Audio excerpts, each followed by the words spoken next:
Howdy everybody, how are you? It's a Friday night World of Warships Legends stream here with Van Kraken. Hope you guys are having a good start to your weekend. Nothing too crazy going on around here, starting in slow on my weekend. Hopefully it's not going to be too insane. Been another kind of mentally taxing work week, so I'm excited to get to the weekend and hopefully have some fun with you guys tonight, playing some warships, making some progress on the campaign, of which I feel really behind. That is the sad fact of the matter. But anyway, hope you guys are having, a good start to your weekend. A little bit of news out of the Warships community we'll get to in a minute, but just want to recap that I am Van Kraken.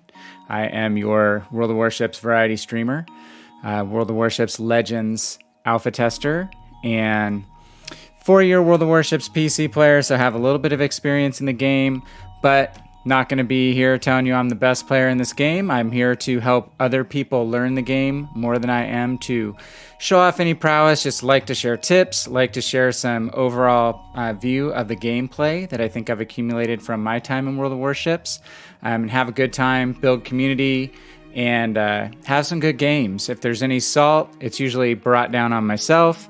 Try to be as respectful as my teammates as possible. Though sometimes your teammates are going to let you down. Obviously, in a team-based game like this, it's going to happen. And at my age, I can't afford to get too enraged about any of that kind of stuff anymore. There's bigger fish to fry in the world than worrying too much about an individual game when you can load in and play another game, right? Technically for free. I remember when I first started playing World of Tanks on the console forums, I was like, people were really, really salty. Some like, what's the big deal? It's a free-to-play game. You can just jump in and play another game for free. And it was like, got a rain of salt down on me from these people. Like, you don't know how bad the teams are. It sucks.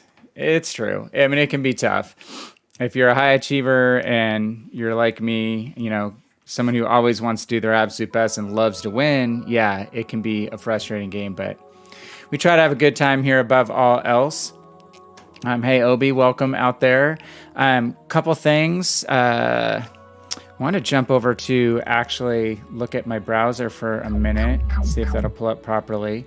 There is a new ship coming, which was announced on Twitter and on Discord today, which is the Ochakov, which I can say I do not own, and kind of an interesting ship. I'm not sure. Guessing it's a campaign ship since it's talking about it, the fact that it's arriving in our next update. I'm a cruiser guy, definitely a cruiser guy, cruiser main. I don't know how excited I am about this ship, if I'm outright stoked about it or not. It's basically an 8-gun Soviet light cruiser without a lot of range, pretty good mobility, citadel that actually is difficult to get a penetration into because the armor is so thin and the hull is so narrow. It's kind of like Smolensk, and it's hard to pen the actual citadel. But interestingly enough, it looks like what may be coming in our next campaign. So we'll see. I don't know a ton about it, haven't played it. I just don't think it's going to be something that people really, really, really are going to be clamoring for. So it'll be kind of interesting to see how this ship gets received, if it is the ship that's coming in the campaign. So a little bit of interesting news out of the dev side of things today. So we'll see how that goes. Also, just want to let you know that I did finish up a YouTube video on cruiser kiting that I posted today. So giving away some of the kind of key facts that I think are going to be helpful to you if you want to play cruisers more effectively. Again, that is a class I play. When I look at people surveying how many people actually play cruisers, it's a pretty low level. Like on a regular basis, like myself, someone had said in this one survey, not they said, it was the survey results, like only 7% of the people they surveyed were cruiser mains. So this may not hit the widest population of people clicking my video to check it out, but what I hope is that some people learn to get some kiting skills, which are probably the #1 skills you can use to extend the life of your cruiser, get damage and pull off some amazing games, amazing kills, amazing situations and scenarios within games. So anyways, island fighting is one key aspect of cruiser life. The other is open water play, and kiting is something you can use at range or in close quarters, which I illustrate in the video that I put up today. Hey Cleve, Froggy said it's not something you're going to want to miss. What's that? The Ochakov?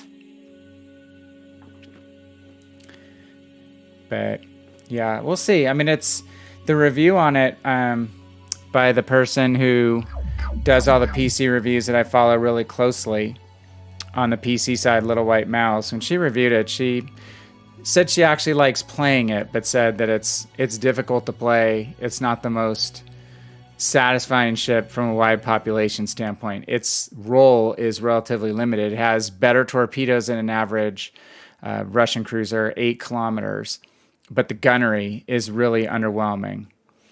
Yeah, Cleve, I get PCs, not Legends, but I still think in the grand scheme of things, I think things translate to a degree. I know it's not complete apples to apples, but I think you can get a general idea of how things are going to compete. And I like cruisers, so I could very well like the ship a lot. We'll see. It definitely has a bunch of different, if it's a range similarly, a bunch of different tools, consumables-wise. Supposed to be a really excellent destroyer hunter. Its gunnery it's like the lowest DPM on PC, granted, lowest damage per minute ship in the tier 8 cruisers. So I imagine she would be shoehorned into tier 6 on Legends, translating down. Does have a longer range radar, and has very low detectability on that side, like 9 kilometers. So you can do stealth radar, basically, radar other ships when you're not detected. So you do have a stealth band there, but the radar is very short duration. What's up, Cody? How are you, my friend? And good to see you, Cleve. So anyway, Cody's probably played the Ochakov if he's alpha testing, but we'll see. I mean, I'm never going to turn down the chance to bring a cruiser home, that is for sure. But it's going to be hard to make up some of the ground between that gunnery on that ship and the Kutuzov, which is a ship I really like. So Kutuzov is slower, more sluggish, relies on the smoke. This is going to be a harder ship to penetrate from a Citadel perspective, and a little more nimble and maneuverable, and most likely smaller, but has a much smaller hit point pool too. Oh, getting ready for tomorrow. That's awesome, man. Very cool. Hey, just a note, you guys probably already know, I'm sure, because you're on pretty much every day, but there is this Sorry bundle. I guess your guys' internet was out yesterday, the network was out. So there is a booster bundle only available for 1 more hour. So if you just jumped on and you haven't claimed this in the shop, grab it. Definitely pick it up. Some different booster. So I guess I picked a good night not to play last night. The servers went down. The flip side of that means that I'm pretty much behind. I am much further behind than I wanted to be on campaign. I was able to play a couple days last week during the day and didn't have a chance to do that. 11 crates is nothing, man. I don't open my crates very often. I had 100. I opened them all, though. I'll save them up for later. So, let's check where I am at. Again, I wish I was a little further. Still have to finish off Commander XP. That usually isn't too bad. We'll use a premium ship to get that knocked out, and then main battery hits 1500. There's a couple likely contenders for that. Hey Monk, what's up, man? Van Hero. Yeah, not likely. Not likely many people's heroes. I don't know if I'm a hero around my own house, but we try. We try to keep the wheels on the wagon. So how are you? Hope you're having a good week and a good start to your weekend, all of you guys. Hope some of you guys are close to getting vaccinated, and things are definitely changing. Things are definitely looking up, and I think more positive. So I'm old enough to apply for my AARP membership almost. My wife and I were joking about. So, but I'm not old enough to get the vaccine yet.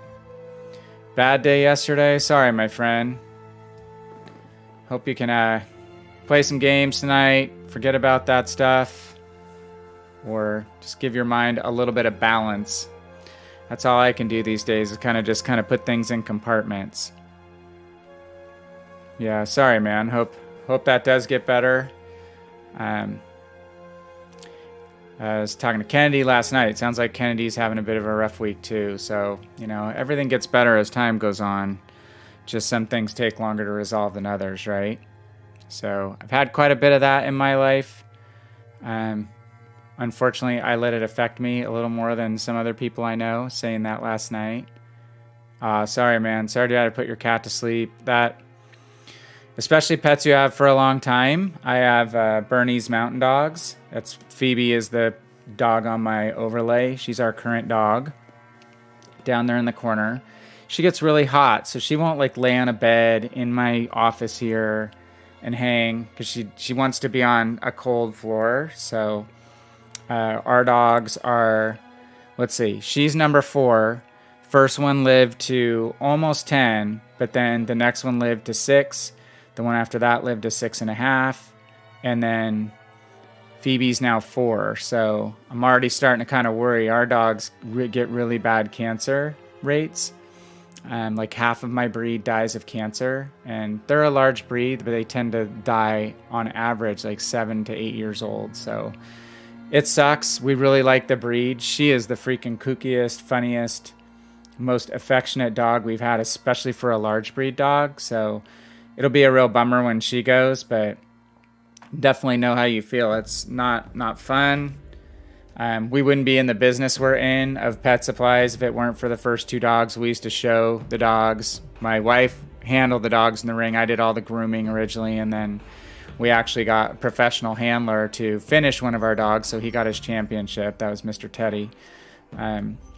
And then we moved to Idaho not long after Teddy finished his championship. We didn't do any dog showing really after that, but we opened up these pet stores, and the dogs were my greeters. I had pens built in the front of the store, and one was on one side, one was on the other, and then they would greet people who came into the store. So we got this reputation for these people coming far and wide to come visit the dogs, and we'd get people who were customers who'd have family visit from all over the place out of the state, and I just had to come in to see Willow and Teddy, had to come in and see the dogs. So it was really, really fun for the first 3 or 4 years while they were healthy, and then time went on and the older dog got sick. She just one morning woke up and was not herself at all, and then she basically stayed sick for about a month and a half, and then 2 weeks after we found out that she was sick, or she had her issue, then our male came down with cancer.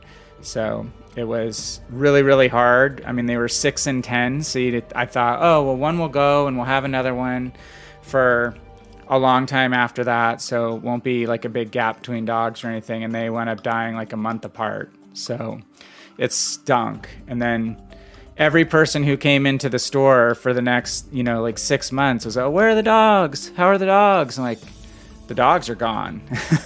So had to tell the same story over and over, unfortunately, for a long time. That's what it was. It was I'm the dog food guy to a lot of people. I don't work on the floor of our stores anymore. Just kind of do more of the back office and strategic related stuff these days, but it was really hard. So totally feel you. And members of our family, they were our first 2 kids. They're our practice children. And then we'll probably always have a dog.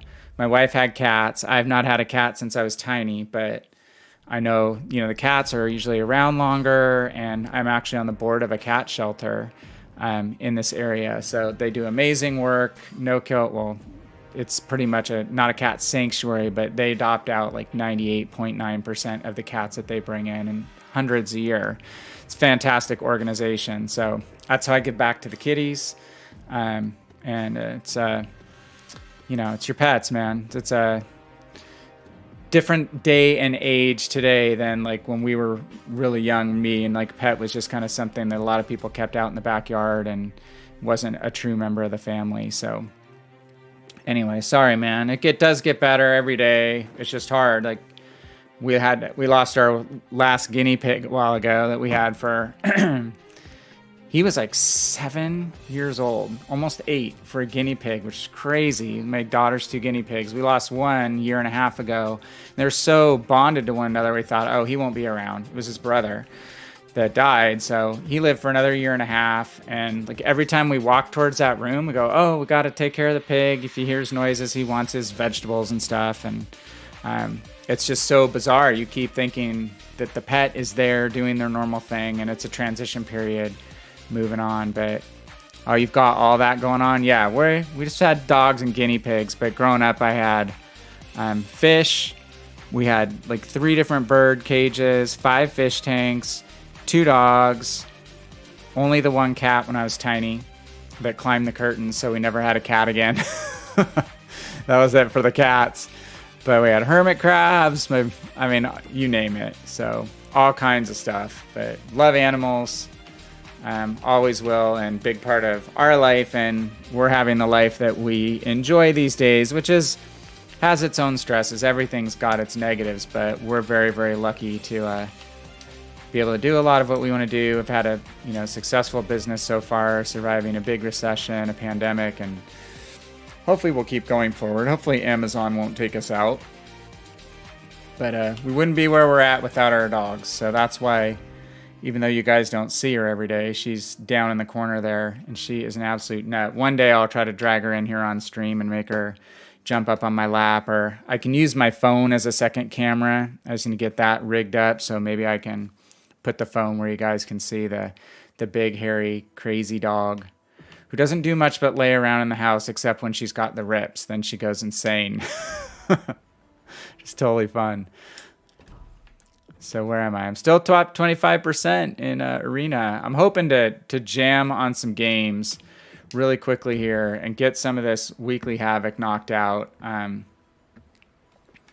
going to try to rip through a good number of games here, hopefully in the first 1.5 hours, and then see if I can get a good chunk of endurance done, maybe, or all of endurance done, maybe a good chunk of shakedown done, maybe finish that up during the day tomorrow so I can do divs and possibly arena again tomorrow night, which had so much fun doing arena last week. That was really, really fun. Really fun.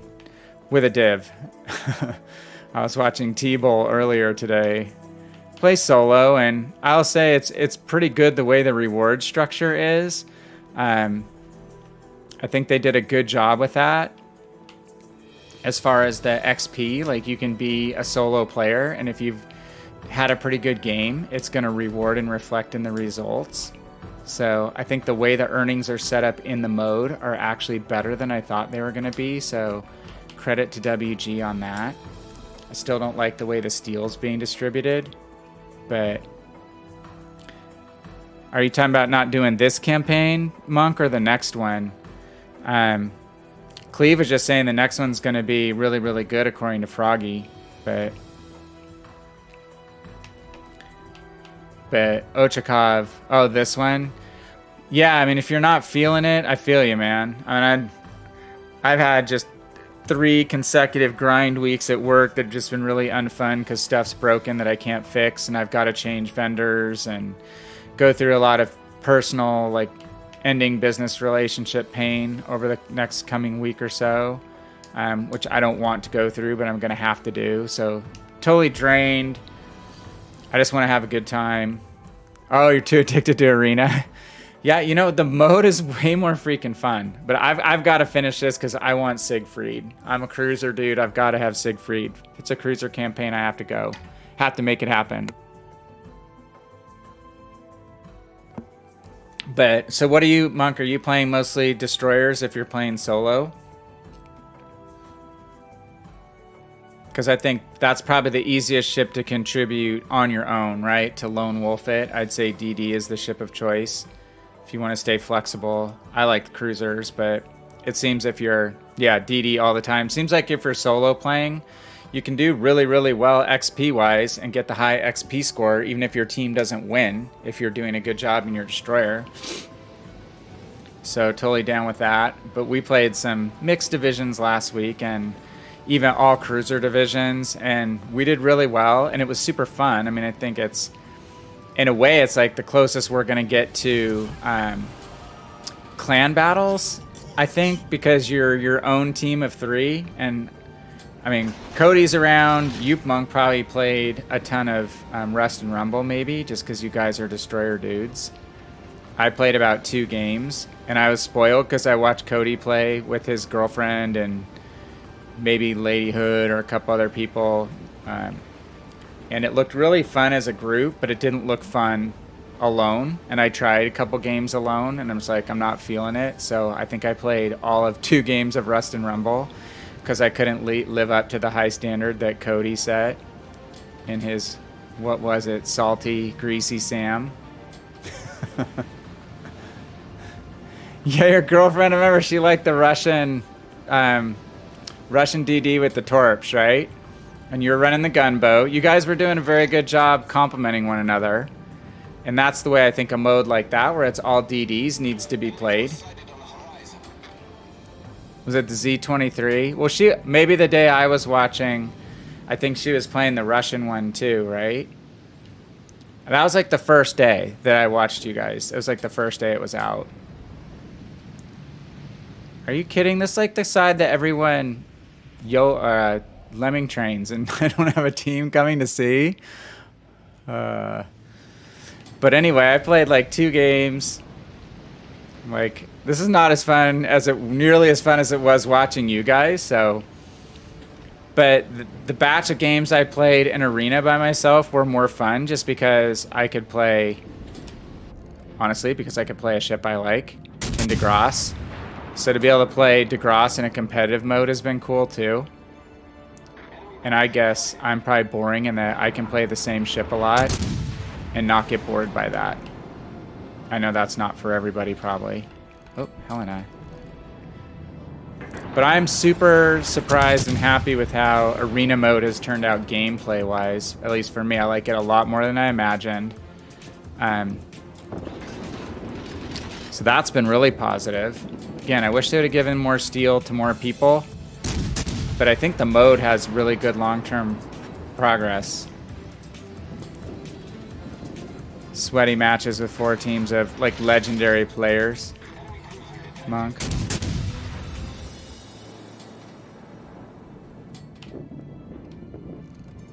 It's definitely a different kind of carry, right? 1,400 folks in 1%. That sounds about right. Last week at this time, I had, my calculation was there was around 900. Because I was sitting at probably the lower end of the 50%, and I could just basically multiply it by 2. And now that it's a week later, that kind of makes sense. Good God, these shots take a long time to get there. Look what I have created! Like, is those my shots? No, that's someone else's. I've been really liking the Boise a lot. Superman's rubbing off on me. Mr. Indianapolis man. So yeah, so I'm really happy the gameplay is as fun as it is and that the mode's doing well. And then they said they're open to taking feedback and working on the rewards. And most important thing for the long run is that the gameplay is fun, because then people will come back, right? But in this case, if it were like matched up on a mode where I didn't really, or campaign mode where I didn't really care about or want the ship that much, I probably would be willing to jump out and just play more Arena. Let's push out and see if we can catch this Mahan. You say Mahan, I say Mahan by surprise. Mr. Helena, did you move just enough? Yeah, you did, didn't you? He's still going forward. He's just evading me. Now he's backing up. Okay, I don't think he knows we're firing at him, so let's... Oh my gosh, that Aoba has no health either. Come on. Oh! Someone got him. Mr. Aoba, I think I see you. I need to get shots on that DD soon. You have been spotted, my friend. And you burn down. Yes. Okay.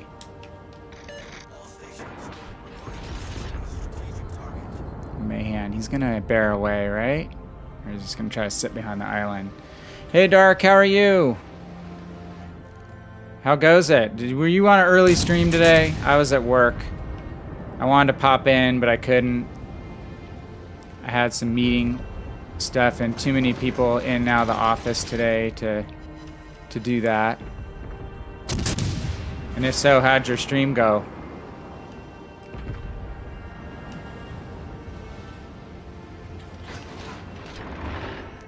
Okay, Mr. Shores. This boat is just setting a crap load of fires for me lately. The ship is on fire. I still have EEOP off, or EOP off here, Cleve. Probably should think about turning it back on for a little bit, but the fire setting has been going really well. So it's kind of, if it's not broken, I'm not fixing it. You don't know why you're trying to get top 10, Monk? Oh crap, I need to switch over. I need to switch over and make sure I'm saying hi to any YouTube people. We have anyone on from YouTube?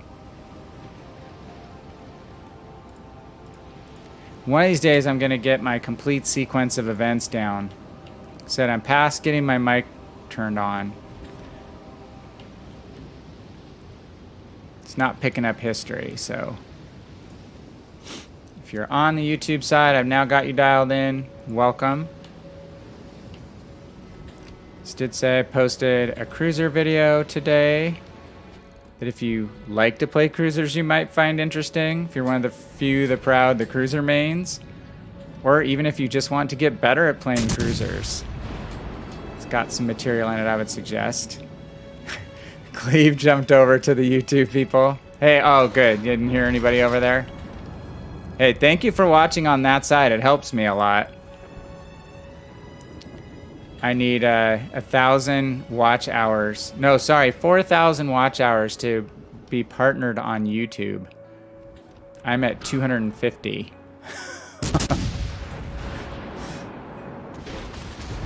Flint, you want to do that?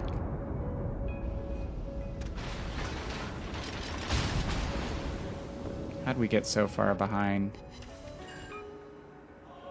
I'm kind of in chatting mode. Behind ships wise. Let's get off. Oh, come on. We'd like to get this cap. Let's see if we can snag this cap. Sorry, Dark, I missed what you said about your stream, dude. Hopefully you had a good one.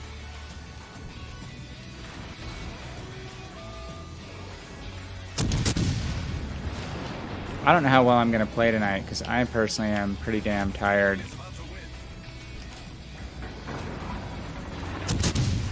We're going to get set on fire here.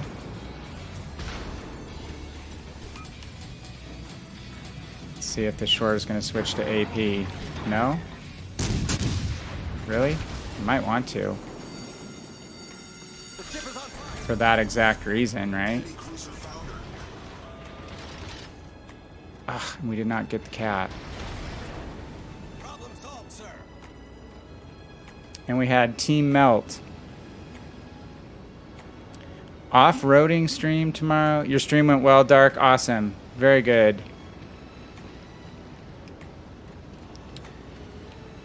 Hopefully I can catch some stuff this weekend. I have not been watching it. Had really any time to watch streams.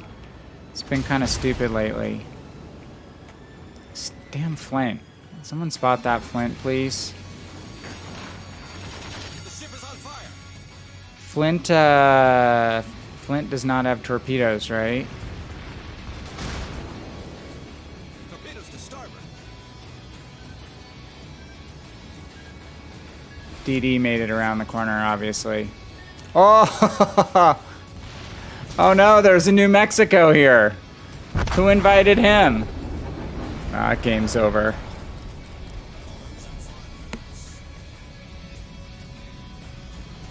Alright, load back in. Reload, reload.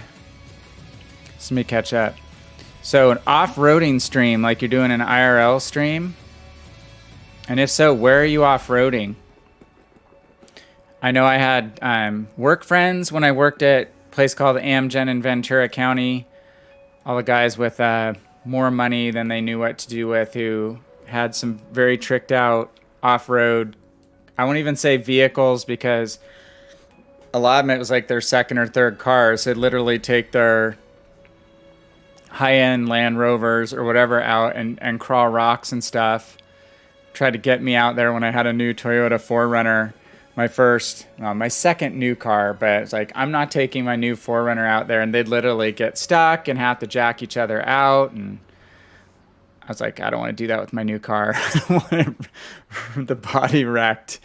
So let's try one more game in Boise. Hopefully that will get us, if we have a halfway decent game this time, this should get us our Commander XP. Oh, SnowRunner stream. That kind of off-roading. All right. That makes sense. So Flint does have torps. Why was I thinking Flint didn't have torps? What does it trade versus Atlanta? Oh, it doesn't have the radar, maybe? Never owned a Flint. Yeah, the Flint invited the New Mexico. You're right, dude. He was hanging with him. Maybe they were divved. I don't know. I didn't notice. We kind of... Well, there was only 2 of us on that flank. So everyone must have died in the middle. Death match in the middle. Samuel, hey, how's it going?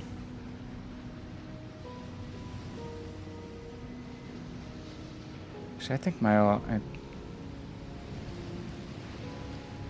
something funky's going on here with my Twitch. Battle starts. Capture that area. Let's reload that.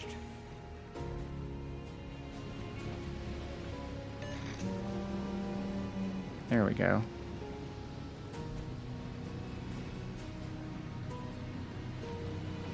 Alright, I think we're back. Okay, what do we got?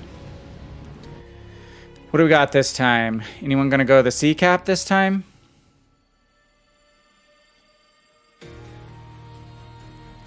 Doesn't look like it. So our battleships want to give up C for free. We're gonna get bogged down because we can't get through to D, and you'll never take A straight away. So will pinging this cap do any good?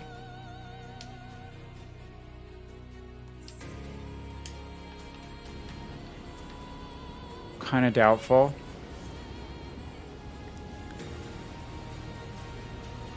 I actually made it onto World of Warships PC today for 2 games. I had 2 really bad teams. Just played 2 games in my Scharnhorst. I noticed at the World of Warships wiki they've updated all the captain skills over there, Cleve. At least on the ships I was interested in looking at. Oh my god. Look at this. Look at this. Sorry, I didn't see you there. Look at the train. Everyone, I need a train whistle. I just have like applause. Napoleon Dynamite. Caught you a delicious bass. I need a train whistle for the Lemming train. Lemming train is in full effect.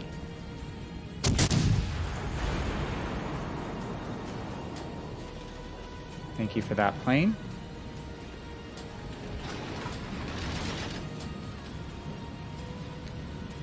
I guess we do have one other late joining ship who had to cross over from the other side of the middle.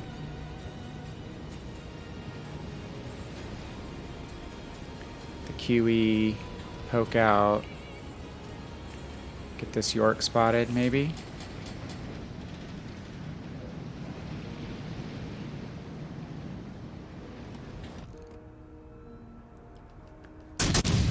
Just sit there, dude. I should have figured he'd be backing up already.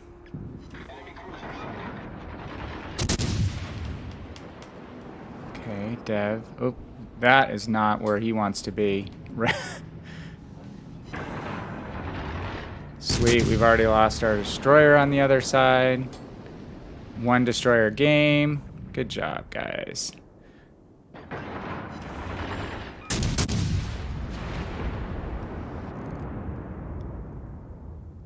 QE should be able to take out one of these guys, right? I mean, I'll help with the York now.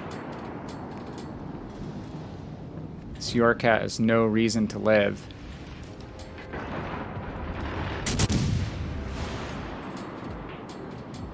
Actually, we're poking out, so we might as well kite the York. We're going to kite the York.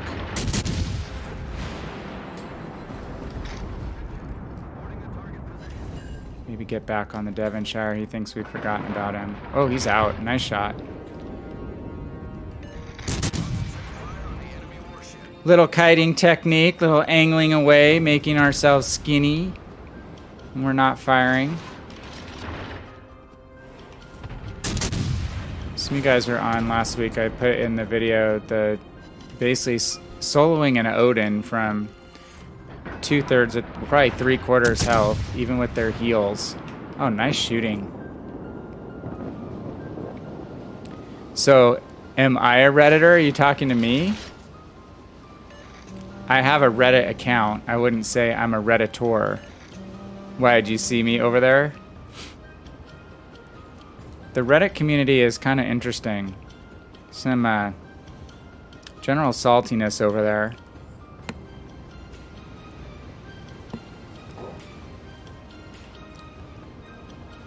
Reddit in general is pretty interesting, depending on the sub that you're on.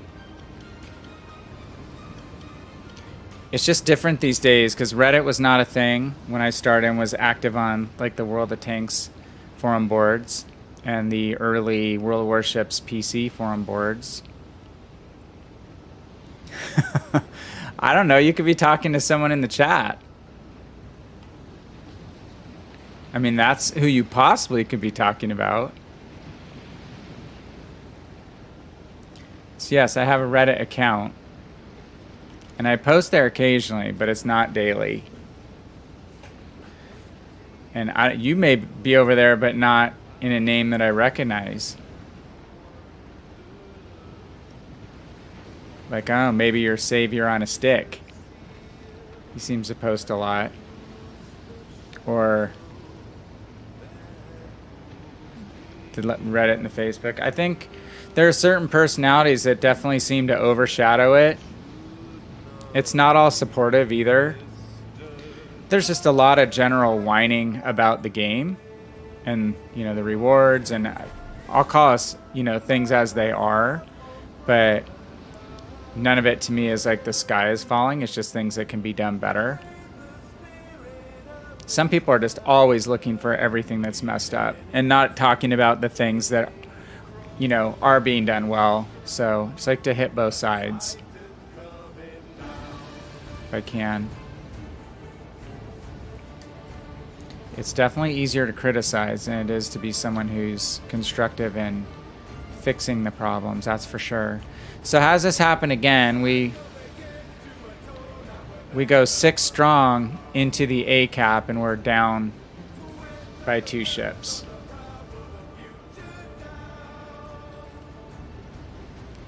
Same stuff, different game.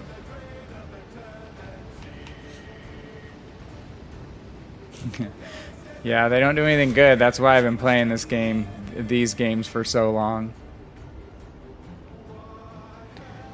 I just don't think the average person, and you guys know this, Cody knows it, and will have an even greater appreciation for it being a super tester. There's so many variables that can interact in a game like this. Everyone thinks it's just probably so simple. Oh, just turn this dial, turn that dial, but everything is interconnected, right? It's like some kind of butterfly effect. Especially when you change more than one thing at a time. So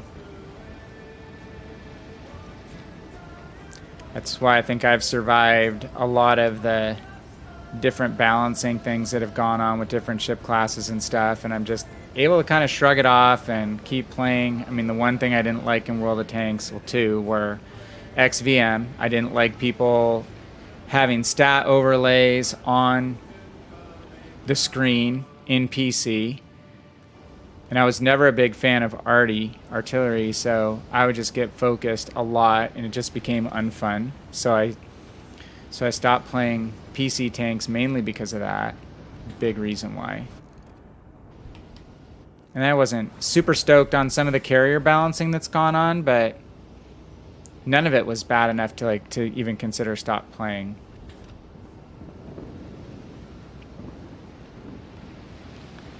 So I don't know whether you're it's your sense of humor or you're being serious about easy to play Legends. I mean, in respect, it's probably easier than some games for sure. It's a low skill floor and a high skill ceiling is how I see these games.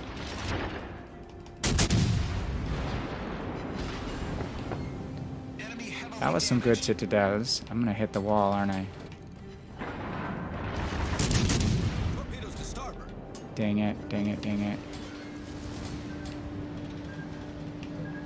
I should have turned a little harder.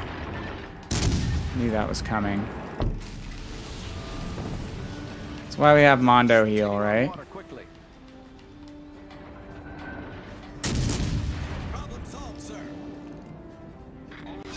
Okay. Where's the Atlanta now? The Atlanta's not coming around the other side to tort me. Oh god, it's in New Mexico again.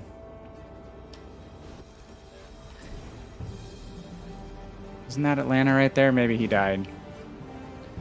We need a kite out of this area badly.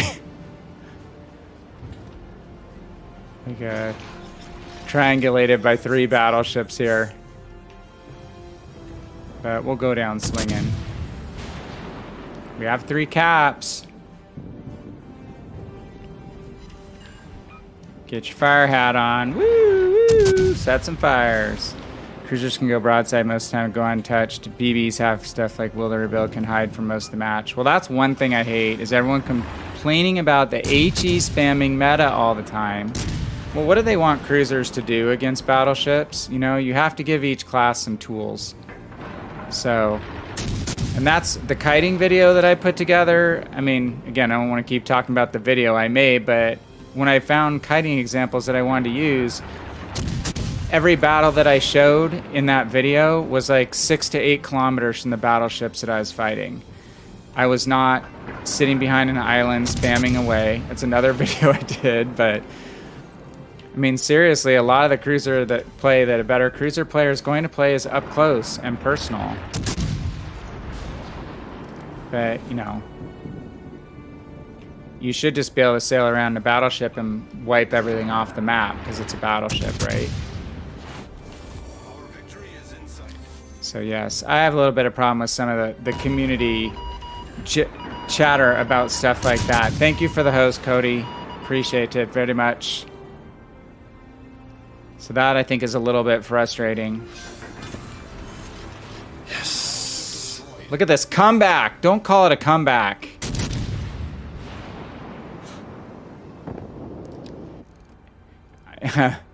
I like, well, I can't comment on SAP because I don't have the high enough tier Italian cruisers to really appreciate SAP. I have not put the time in to get to higher tiers where I know it can just obliterate soft skin cruisers and DDs. And speaking of DDs, I'm going to have to go in and risk life in them with this New Mexico. I mean, the same scenario again, right? We're 8 kilometers. We're going to have to kite this guy. If he decides to shoot at us. If not, yeah, we're just going to keep pummeling him. Here's the thing. If you're a battleship driver, maybe you should take the cruisers out first. Then they can't HE spam you to death. Hey, Archer. Mama said knock you out. Oh, Mama said knock out T-61. And he missed me with all those torpedoes. That very sad. See, this is just unfair what I'm doing to a DD right there. Totally unfair. Destroyer sunk. Cruisers are OP. So back to where I started the night, saying recent survey that a PC streamer put up on his Twitter that I follow. People answered, and literally only 7.1% of his respondents said they were cruiser players. Damn it. You're not supposed to shoot at me! Oh, I didn't notice that my teammate's behind an island. We're gonna kite this guy. We're gonna do... We have a heal. We're just not gonna let him try to citadel us. Minimize our damage. Okay, we're gonna run the heal.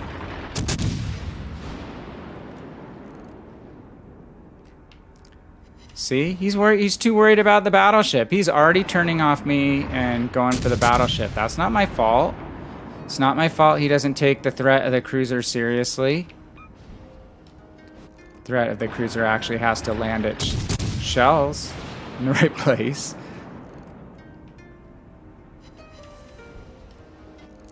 Probably. Outside chance I could be using some AP here on the superstructure, but let's get one more fire first. Okay. Actually, let's see if he repairs. Now we'll go AP. I just enjoy the more that I play cruisers, the more I enjoy playing them close in. But I understand it's not necessarily for everybody. Can we get pens on the superstructure?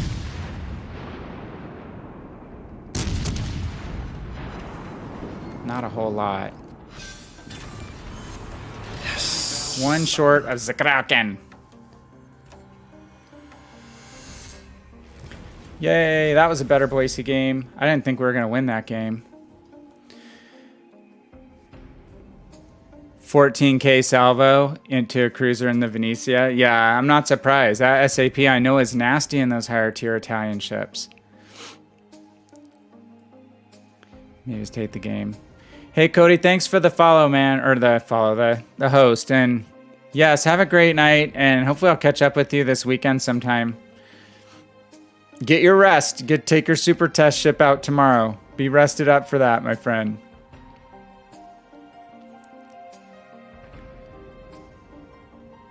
New Naval Legends video from WG. I did not see that.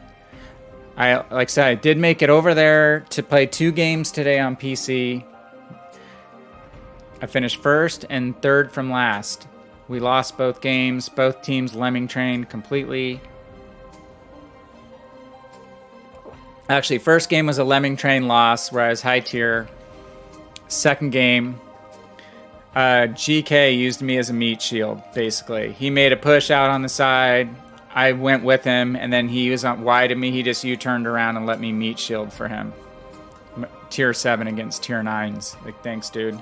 Like, I'm going with you because you're supposed to be tanking for me. I'm going to help you out. I'm going to split fire.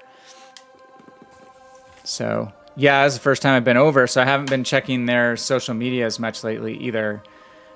Is it about Italian line stuff? Correlating, if you guys don't know, the Italian battleships have now launched on PC.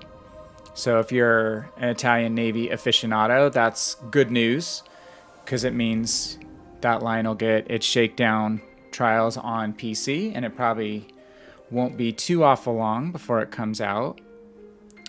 Thank you, Archer. Thank you. Yeah, we'll take it. Hey, we finished first. Key there was not eating 4 torps from that Aoba, right? I had a bad feeling about that. We thankfully only took 1. That kind of saved our butt. Oh, yes. The Soviet Navy in the Black Sea, I'm sure, had an entire flotilla of corvettes and patrol ships. It's like right now the Iranian Navy is one of the largest in the world, right? It was one of the largest in the Strait of Hormuz. Yeah, well, Russian bias, right? I do think American ships have generally been hamstrung throughout the history of this game to some degree. Especially from a paper ship perspective, the Russian paper ships have been kind of crazy. Okay, so we are now into Shakedown. So what did we save? You like ham? Is that just a general comment? Are we going to have the pancakes or waffles discussion here? I have a really hard time answering which one I like better, because I like both. I can't turn down either one. Yeah, that would be USN bias. And I don't know, would you say we had the best ships of World War II, or just a lot more of them than anybody else ultimately? I mean, I think definitely wound up having, by the end of the war, we had the best aircraft, not the beginning. The beginning of the war, we probably didn't have the best ships, but we didn't have anything to match Yamato's gun caliber, Musashi's gun caliber, but still, we had a lot more ships with 16-inch guns. Ah, hamstrung. You got me. God, I gotta wake up. I gotta drink like 4 more coffees. Oh my gosh. I'm gonna have to go double coffee because I realize I have an iced coffee in the fridge that I got earlier. Then I probably won't be able to go to bed till like 3 in the morning. All right, so let's make progress. Archer, you were working on this the other night. It's 1,500 main battery hits. Let's do a rotation. We'll do a rotation of Atlanta, Helena, Cleveland. Atlanta, Helena, Cleveland. Des Moines class, yeah, I would agree with you on that for sure. You know what? A vastly underrated ship in World of Warships at like tier 8 on PC is freaking Baltimore. I mean, I know there are people who realize how good it is, but in this game too, it's a fun ship. Doesn't just have to hide out.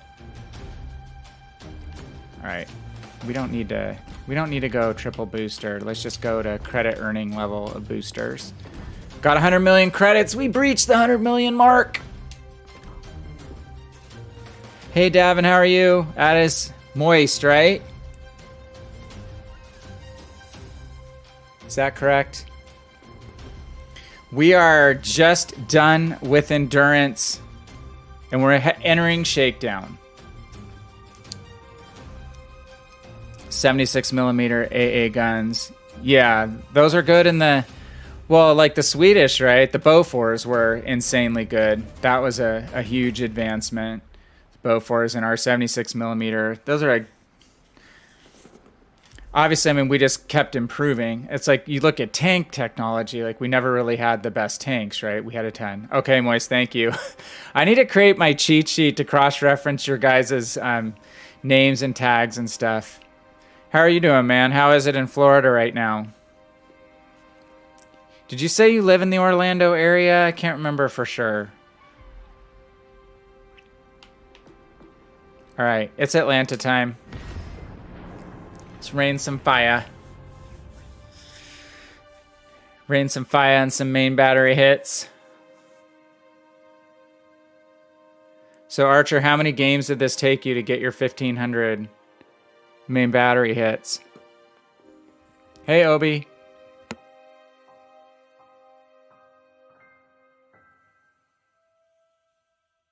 Don't speak of Florida in the frozen country.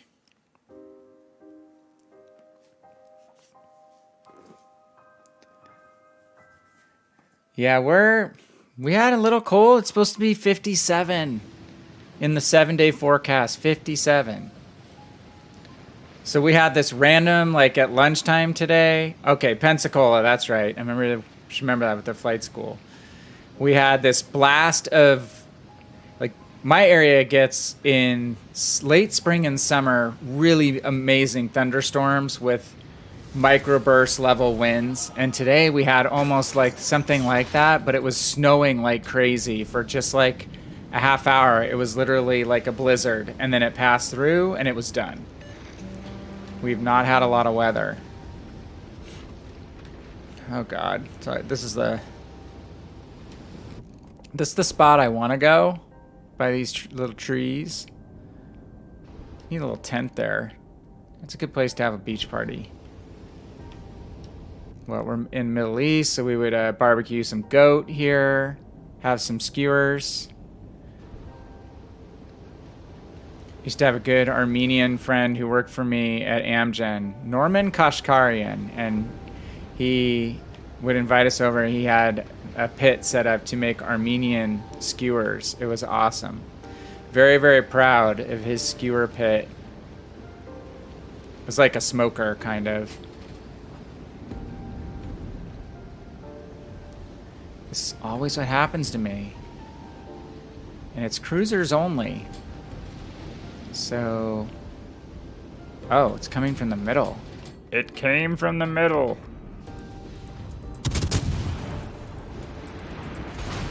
Say, how is he... How am I getting spotted up from that side already?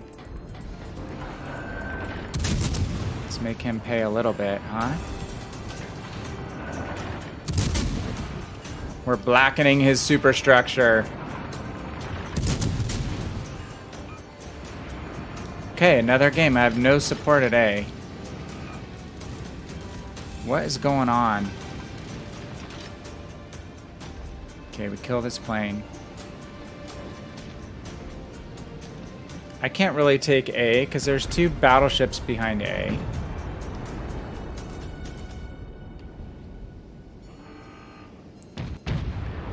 Well, Cleve, the poor German Navy couldn't even leave port. Right? Once they lost air superiority, it's like... I mean, the story of the Tirpitz is pretty sad when you think about it, that basically the last how many years of the war, she couldn't even leave port. And then she gets sunk by Coors Light tall boys.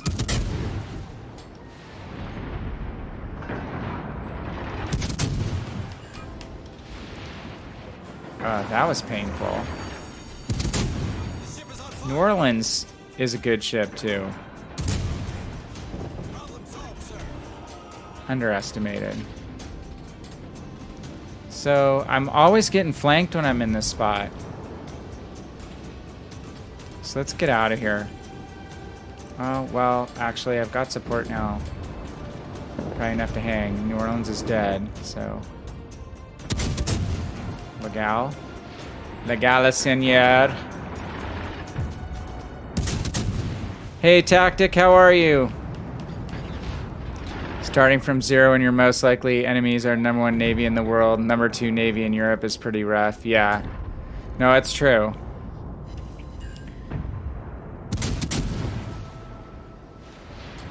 And the rest of the world caught up quicker, too, once they geared up industrially. Obviously, Germany's industrial base took a beating as well. Thanks to the 8th Air Force, and I don't know what number of Air Force it was for the Brits. Just remember Curtis LeMay. Switching off between nighttime with the Lancasters, daytime with the 17s, 24s, 25s. Okay. We won't steal this flint smoke. Let's just pass through. So Tactic, how are you? I caught a little bit of a T-Bowl stream today, and are you playing Arena tomorrow with him and Hive, something like that? He was using a lot of cuss words, playing solo Arena, which is totally understandable. He had some interesting teammates out there today. I'll describe them as interesting. Okay, let's find a position to take up where we can get the New Mexico in range. Hopefully not get ourselves too far overexposed to this whole contingent. We need to close this range down a little bit to get the New Mexico in. Yeah, in a div, you're going to be a lot more consistent for sure. How have you liked arena mode? Have you played a decent amount? I've had fun. Just unfortunately don't have a ton of free time. Okay, sitting here is not going to do a whole lot of good if they're all migrating to the east side. So let's run a line here. Oops, okay. Atlanta on Atlanta violence here. At least make him move. I'm under some pressure. And get some cap resets. It's alright, the grind for 1%. Are you doing that? Are you going full 1%? Oh, cool. Yeah, the division aspect, just playing some last Saturday night. And it feels like the closest we're going to get to something like, you know, clan battles for a while, obviously. But having a team of 3 and being able to pick a team comp and not just be, you know, destroyer, destroyer, destroyer like Rust and Rumble, I think is pretty fun. So I knew straight out that I was not going to be able to put the time. So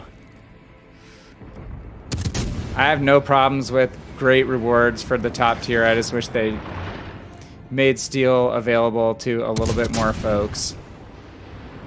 Just because they're not giving out a ton. So I think, you know, it's one of the things people are complaining about was that, you know, Missouri's not worth it. It's just a reskin. And Missouri, for people who really want it, it's going to be a status symbol. It's going to be an achievement. So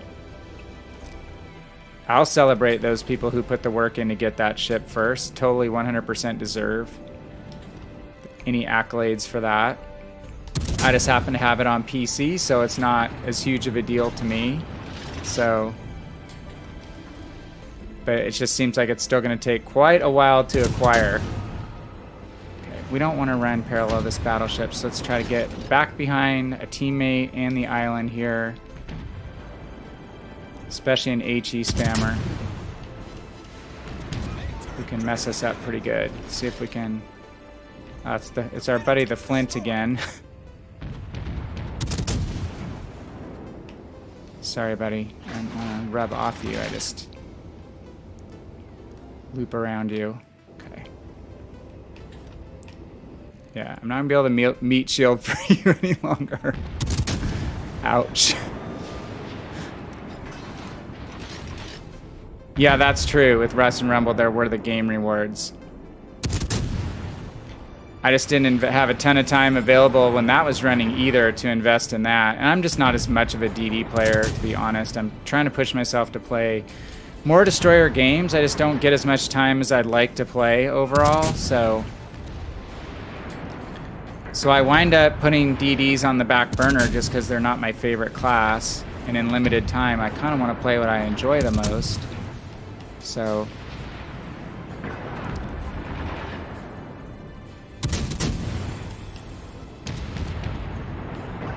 yeah, right, Cleve. The 1%ers. That's my only worry, is that just there's going to be a lot of people who are going to be... I don't want them to feel disenfranchised and get mad and upset and not want to play the game because of that. Because again, over one ship, it's not worth it to stop playing. As we've talked about earlier, I've ridden through some storms, multiple storms on the PC side, and still enjoyed the game all the way through. But some people quit a little easier than me, I think, at stuff in general. Come on, let's get our lead down. Shoot the Flint. Okay, let's get on the move. We're just undershooting him a hair, aren't we?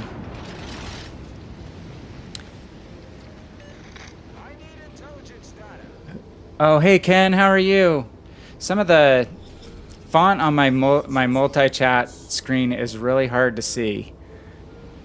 So thank you, Tactic. I can read your comment easier than the one on my screen to see Ken. Good to see you, Ken. Plus I'm colorblind, so it doesn't help. It's like purple font on a black background.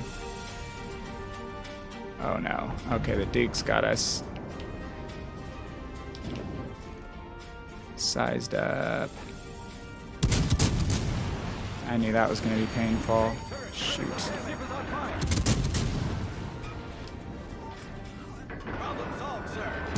Inopportune time to get spotted. Should have been paying more attention. Reading the chat a lot in Atlanta is probably not smart. Come on.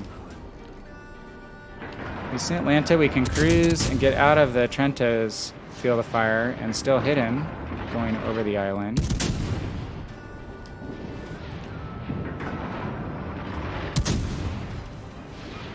Just got to get some pens here. Okay, good work, guys. The Endless Trials Weekend, is that what you're calling them? And Tactic.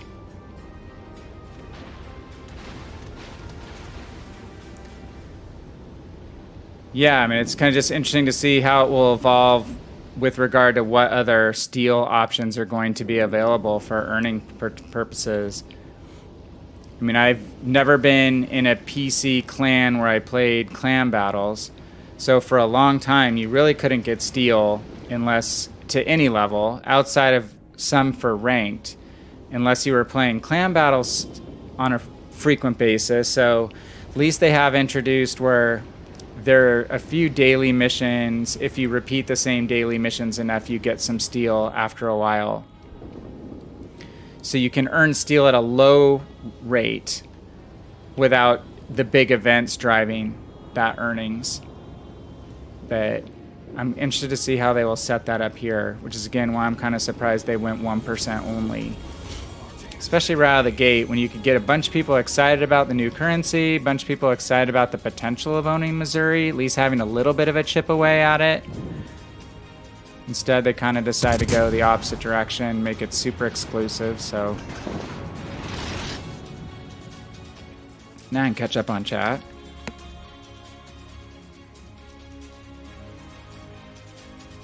$152 hits. Not terrible, but we can do better than that in Atlanta. Let's see. Endless Trials go till February 9th, I believe, Ken. So it is endless with an end date. But you could still play a lot of them by then, for sure.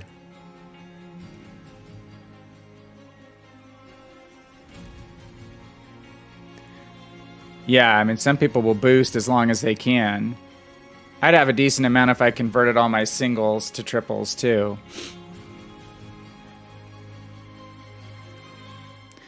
Yeah, Cleve, it's a more difficult decision over there. I think there's six right now? But didn't you say you got an FDR? Didn't you say that? Or you were trying to think about it? Hey, Crappy, what's up, man? How are you? Haven't talked to you for a while. Hope everything is going well with you. Things are going pretty well here, must say. Shikishima, I've seen played quite a bit on streams. You've been working a lot? Well, I hope that's a good thing. I know that's a not as good situation for some people right now still, but hopefully what you're doing is working out for you, and if you are grinding, you at least enjoy it to some degree, right? Seen you on stream a little bit of late, catching you popping up in my notifications, just have not been out to be able to watch too many people lately. And Tactic, I think I saw something scrolling YouTube. You're up to like 4,000 subs on YouTube or something, so congrats on that. If I saw that properly, that's a really, really cool achievement.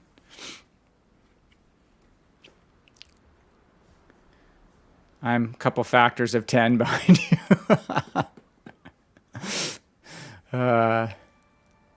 Started late, but starting strong. We'll see. All right.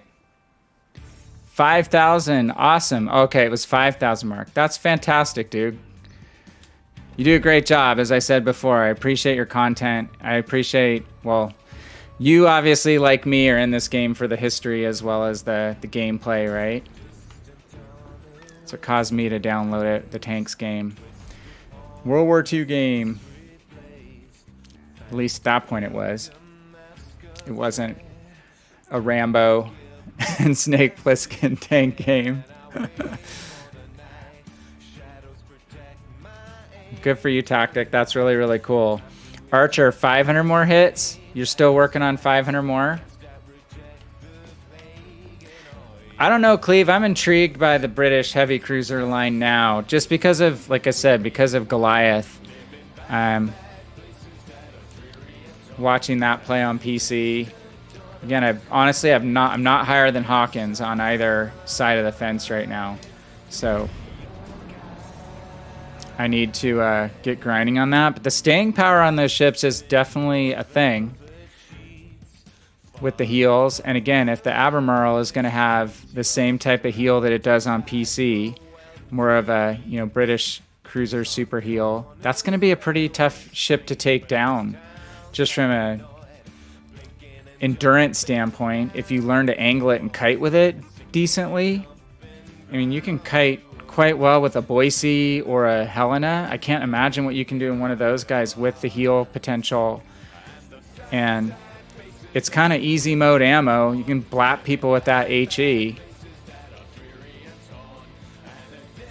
Oh, I got Georgia. That's one of the last things I did on my major grind over there before I started spending more time here on Legends. I've got Georgia and I got Smolensk on both my NA accounts, which I probably shouldn't have done 2 accounts. But I figure I'm a cruiser main. It's like everyone talks about Smolensk up the wazoo, and it's fun, but it did get nerfed. I think it got nerfed a little bit more in the commander respec. Go for rigged crates at Christmas. Well, a rumor has it maybe she was going to come back for an alternate currency, though, right? Did I hear that right? But I only got to play, honestly, so far about 3 games in her, but I can say they were fun. Because, again, if you took... I mean, she and Massachusetts are really the only 2 higher tier US battleships that have secondaries, anything like that. And then she is so fast. And granted, only 6 guns, but insanely potent guns. And quite accurate, so...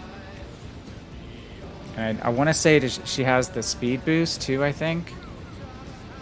So she's just unique. I'm like, there's not going to be another US battleship just like her anytime soon, though. Oh, I forgot Ohio. Ohio has killer secondaries. I have not started doing the Research Bureau stuff. One of these nights we'll have to have just a couple crossover streams on PC.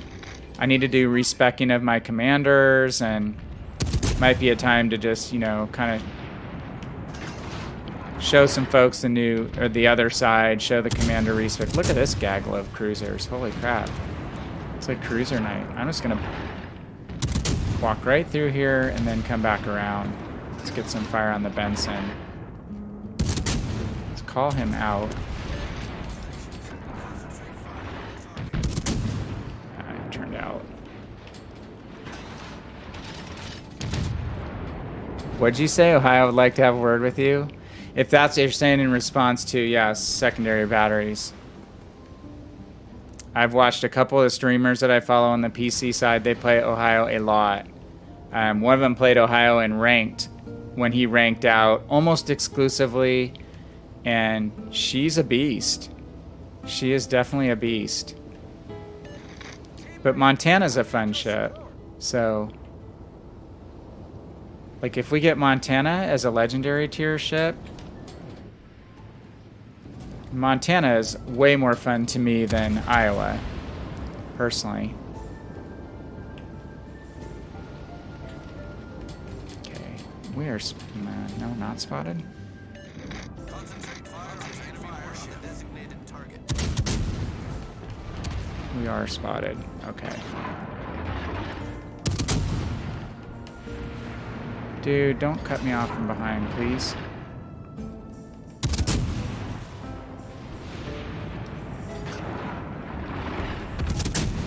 We're like in the same gaggled up mode as they are on the other side. Alright, this obviously is not going to be a spot we can work to change fishing holes.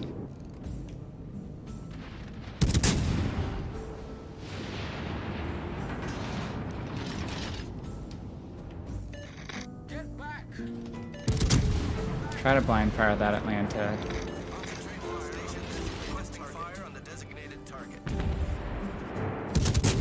Guys, kill the Benson.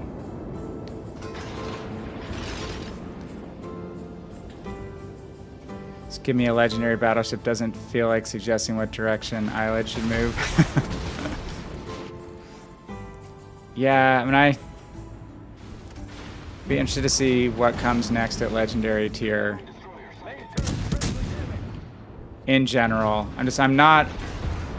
I played a tier 10 on PC more for playing to tier 10 and playing the lines and collecting ships than I do to just get to play tier 10. So, oh, Hindenburg, absolutely. That's so funny you say that, because when I was loading in to my PC account, my tiny PC account, which is on the European server this afternoon, I was just thinking, I only have a couple lines unlocked on there. I have my highest tier ship is the York, because I really like the German cruiser line.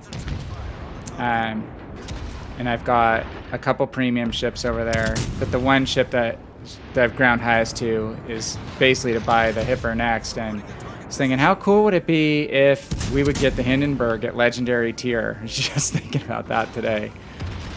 Hindi is one of my favorites. Just because you can play it in multiple configurations now. You can play it as a HE spammer at distance, but I play it with the reload module. So I give up some range, but I play it with reload, get in and really brawl with her, use those torpedoes, use the reload. The AP is not bad. Dang it, man. We're just all back behind the corner with no field of fire, and I'm taking all the potential damage here. So we're gonna have to go dark for a second. Relocate. Yeah, Hindi would be awesome. Oh my, I mean, I don't think people on this side even realize. I mean, I have like no damage this game. The Hipper's a fun ship, but if you've never played a Hindenburg, or even the Rune, I love the Rune. She's awesome. So that was one of the first cruiser lines that I played all the way to tier 10. Actually, the first cruiser line I played to tier 10. And I'd say still to this day, Rune and Hipper are probably my favorite tier 9 and tier 10. Why is everyone still shooting at me? I know I'm low health. But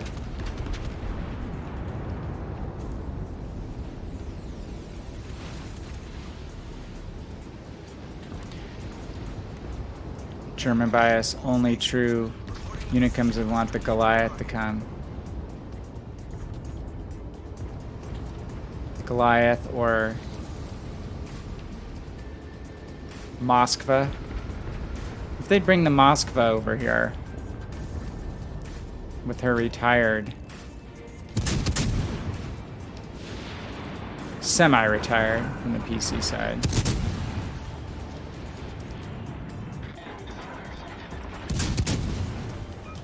We don't want to continue going straight. We're going to get broadside fire from the right. Unless that's just a destroyer. So Miyoko can kind of wreck me with HE. I would like to be shooting the destroyer, but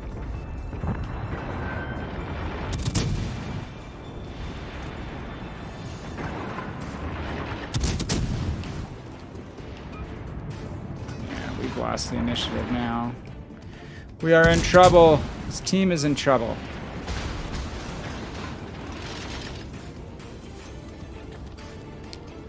Yeah, I'd buy the rune for global XP. I mean, it depends on play style. I play her like open water spammer. Situationally, she can be behind an island, but dang it. I didn't think I'd cut the corner that much. But I actually play rune mostly open water.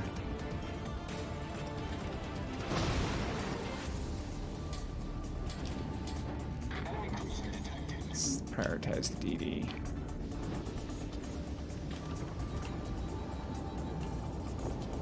Gotta get out of here though. The enemy is about to win.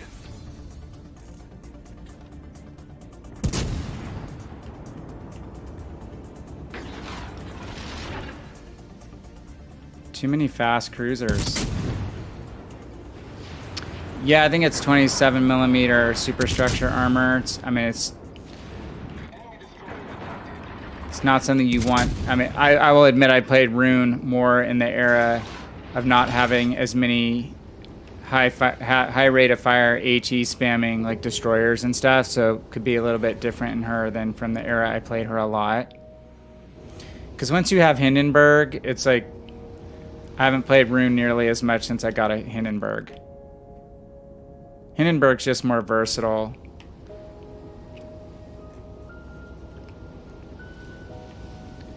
Yeah, its superstructure is pretty thin.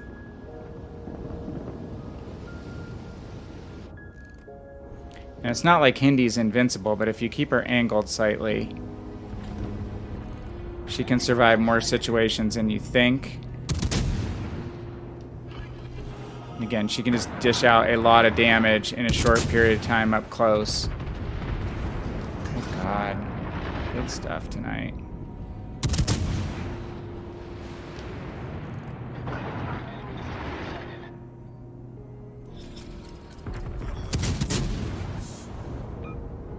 That Lenin's still off to my right.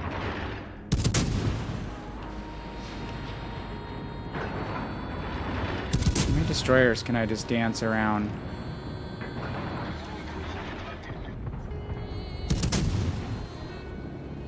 Seemingly a lot.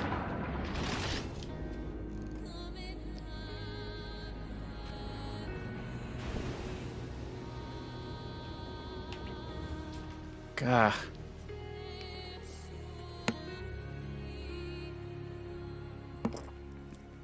I honestly have not been playing enough since the respec cleave. I know that all the memes and stuff are about Deadeye now.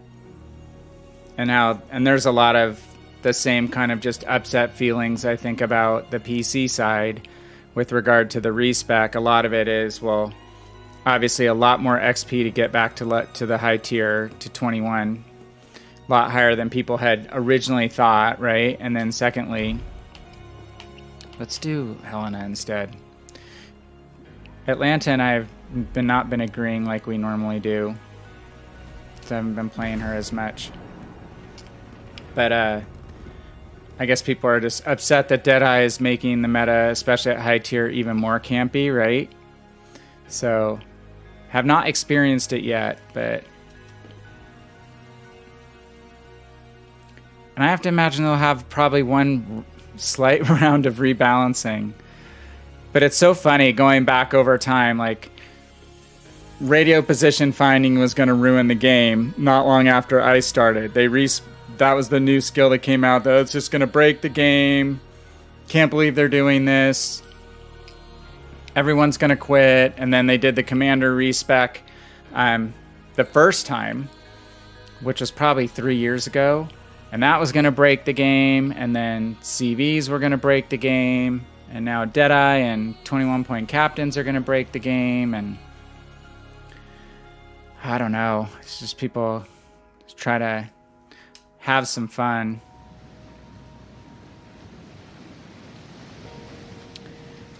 Tactics, and it look like they're going to take it more in the directions of Legends with kind of having the versatility where the commanders could play different classes. I honestly I think the Legend system is better. I honestly do. Just from the standpoint of making the game a lot less grindy, but, you know, PC Tanks is a lot more grindy too, from a module perspective and a commander perspective. But I just like the freedom of being able to use commanders you like across multiple ships on Legends. I think they did that well.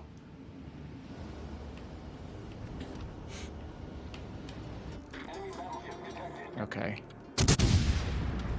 Let's put it out there. We're gonna try to get some stuff going this game.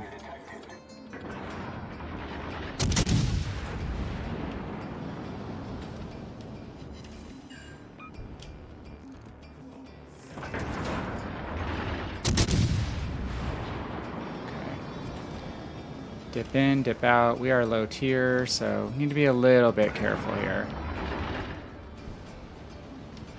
Kind of got away with that broadside to the Sharn. Nelson's flammable.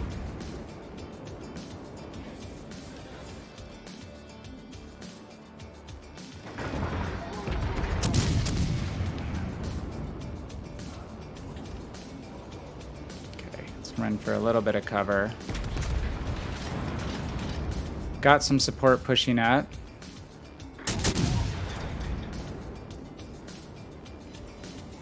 Yeah, that'd be a cool tactic if you could toggle your inspirations. That would be really cool. I mean, I guess that would be maybe more flexible than we deserve.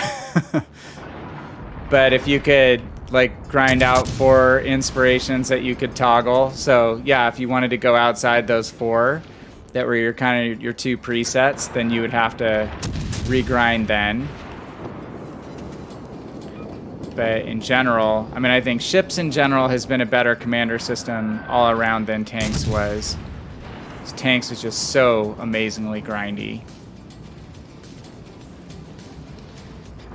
But then at first the Legend system seemed so different, but I've really just come to like it a lot more.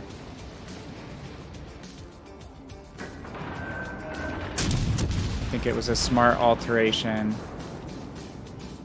And I do think that the commander's respec on PC, it was touted as flexibility and customization, but there is a whole, you know, we need to reset the goalpost for the end game to some degree. I'm sure they feel the pressure of that. These games aren't young as it is. Torpedoes, dead ahead. Okay, Bismarck, you're firing at me, but you don't have me locked. Torpedoes, dead ahead. Yeah, I never liked the console only having the one crew member for one thing was weird. And it took forever to grind your skills out. And it made things like Brothers in Arms and stuff kind of irrelevant. The structure of how that worked. And there was obviously too constraints on, well, you know, you couldn't have certain configurations of gunnery and mobility because of the chosen preset paths they chose. Hey Jason, how are you, man? Good to see you. We're reminiscing about our days in World of Tanks. For me, I mean, I was just counting that up, and it's like, what year did it launch? And it was something like 2014 or so, I think, that I started playing World of Tanks, because I started right after the beta was over. And I think the beta was like 2013. So, crazy how the time flies. Yeah, so I think that you're right about the commander system, the crew system, and then the minute they started to introduce those mutant tanks is where I think it really started going downhill.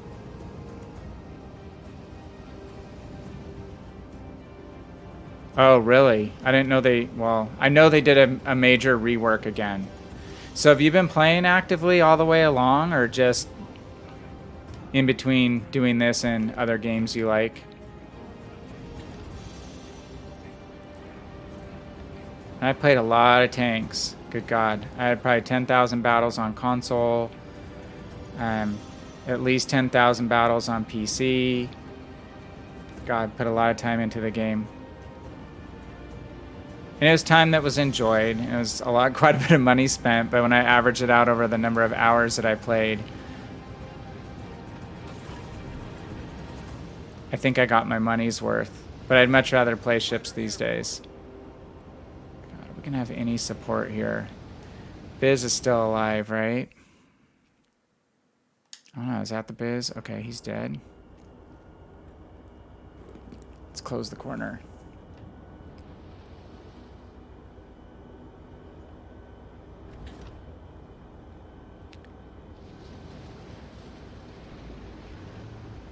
Support the Kagero. God, we were a little late getting back. Just don't get spotted, dude. Those Torps are mostly gonna miss the Sharn, unfortunately. We'll kite the Sharn.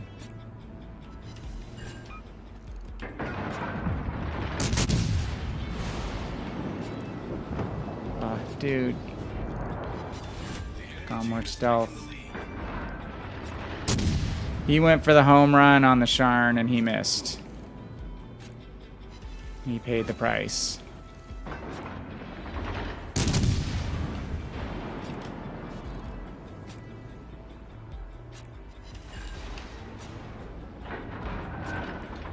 We have no heal like on the Boise in this ship, even though they're sister ships, so we have to manage our damage carefully. Take a little bit of risk to get all of our guns. Okay.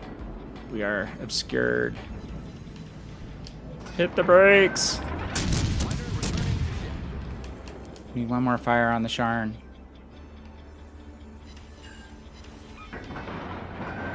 Yeah, Oxidative Stress, who was in here the other night, he was our caller for a long time. Cool, we got him. Ugh. But we played competitively for quite a while. I wasn't on the team for a long time because I coached soccer, so weekends were hard for me to hang out and do clan battles all day.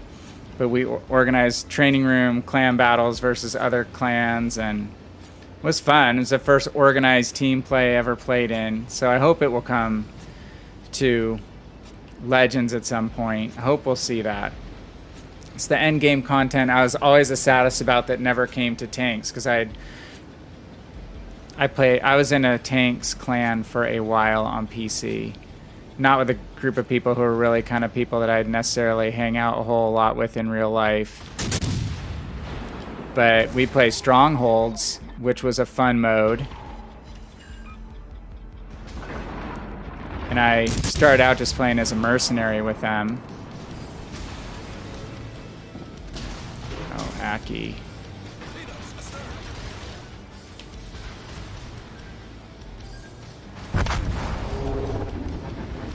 All right.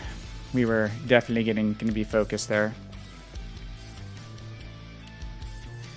Yeah, so we did a lot of training room clan battles.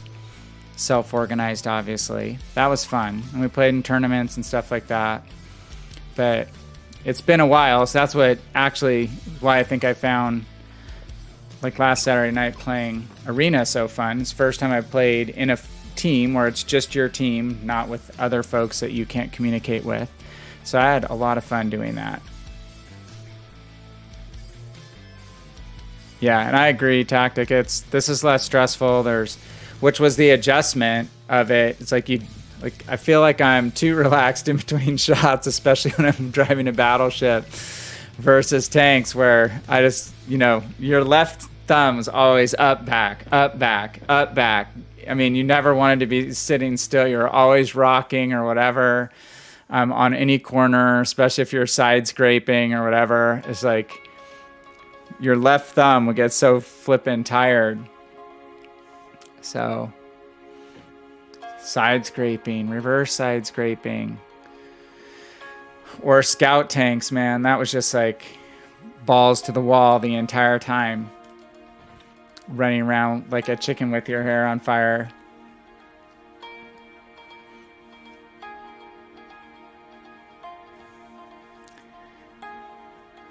Wanted the Tiger Cleave. I liked the Tiger. That was one of my favorite. What was that? Is that a tier 7? I want to say. King Tiger, not as good. Tiger, good. Yeah, that turret face on the Tiger, you could not leave it pointing straight. That's another thing. A lot of tanks constantly move the turret, move the turret, move the turret. I find this game a lot less stressful.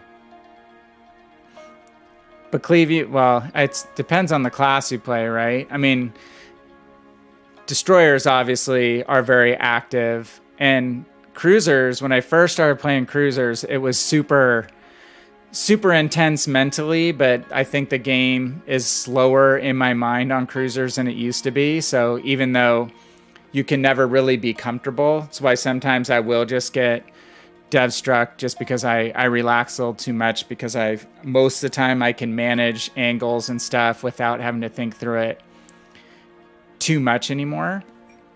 But I do find ships a lot less stressful than tanks.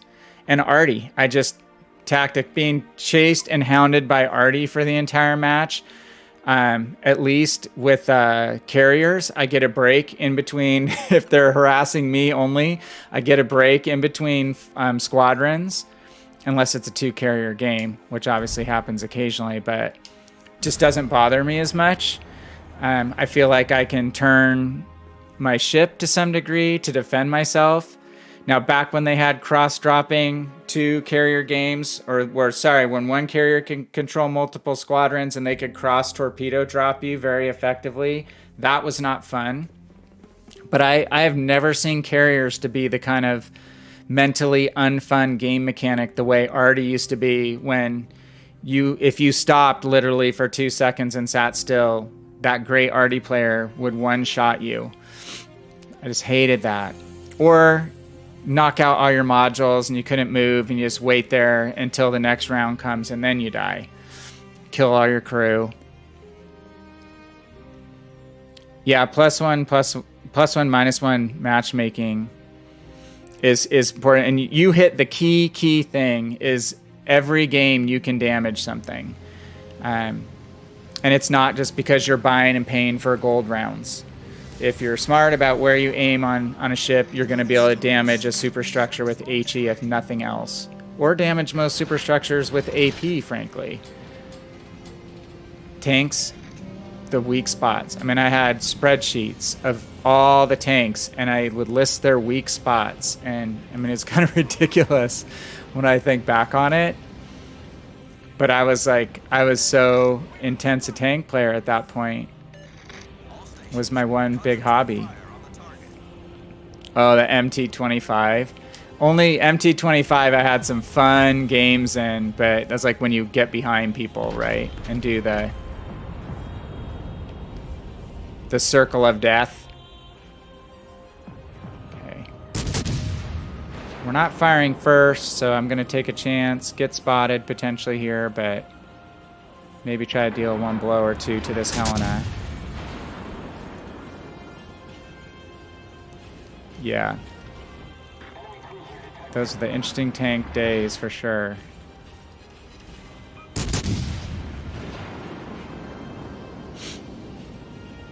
But I do appreciate that every ship can compete against every other ship in this game to some degree. Being a low tier tank in a high tier battle, especially like a low tier heavy tank that's stock tanks also, so much worse. That destroyer, did he really have to die that quick? There's no torp goal YOLO right now for this week. And like, I have a long-standing scars from the British heavy tank line. You're playing like Black Prince, Churchill, not Churchill 3. Churchill 3 was premium. But a couple of those British heavies that didn't have a lot of pen, they had high rate of fire, did not have a lot of pen. and it took like 15 or 20 shots in one of those to equal like 5 shots. 5 pens from a Russian tank. You had to hit like 20 shots in one of the British tanks to get the same amount of damage.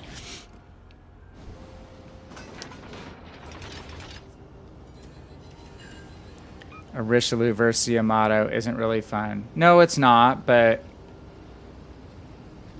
you can last longer than you could if you were tracked by an enemy tank outside of cover, couldn't move, and then just get focused down in 30 seconds, especially by something like an auto-loading tank, like a Bat Chat. Okay, Mr. Nurnberg, you're back.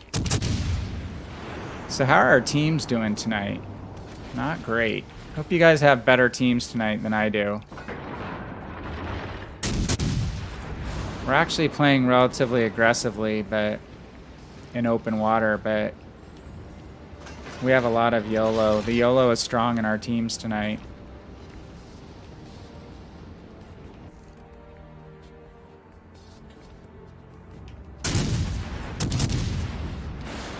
So 2 weekends ago and 3 weekends ago, I had the best runs. I lost, I think, 2 games over two games over Friday and Saturday night one weekend, and didn't lose a game over Friday and Saturday night the other weekend.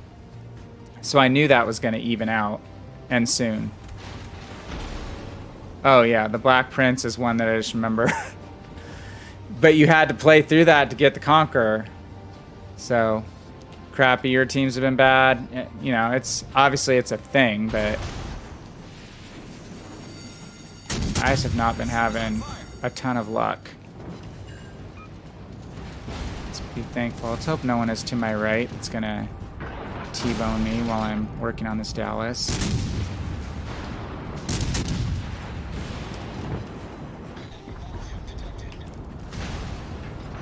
Dallas is not shooting AP at us, so we have... Oh my, so that's what I was thinking. There's probably someone to the right. Oh, we're down to 4 ships before me already. Well, that makes sense. Nowhere to spread the fire around. Can we just get one game where I can get a team that gets a little bit of initiative so we can actually set up in a spot and accumulate some hits?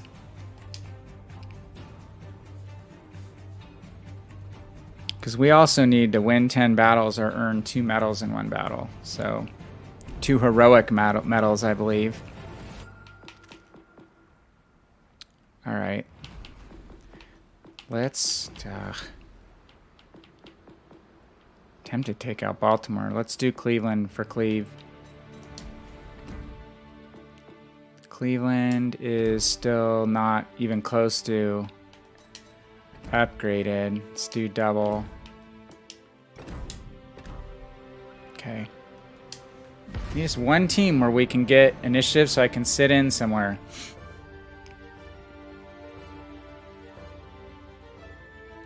The KV-2 is really good because you're going to see videos of being Death Destroyer of Worlds. It's a derp gun, right? So, like Tactics saying, it's all a roll related thing. It has a super slow reload for a tank. What is a Tactic? Like 15, 17, 18 seconds maybe, which seems like forever in World of Tanks. So that was the first thing. You come over here and you go, a battleship is a 30-second reload? Are you kidding me? I can drink my coffee, I can go to the bathroom, I can read a novel all in between shots. So, but yeah, the KV-2, if you came up against a thin-skinned like tank destroyer or scout tank or something like that, and you had a good roll, they'd just pop. But once you got good at dealing with them and you got anywhere on the sides or behind them, the turret is really slow. You can also pen the turret. The turret is really slow turning because it's so huge and heavy. And you could just basically circle around them, pinging them to death. I know, isn't that funny? 152mm gun on those tanks seem gigantic. Absolutely, it is hilarious. Yeah, I think that was the big mindset shift. I mean, when I first played Ships, it was in beta on PC, and it just was so slow. Play was slow. It was new. I didn't give it enough time. I just didn't give it enough time. I only played it like 5 games. Like, this is so slow.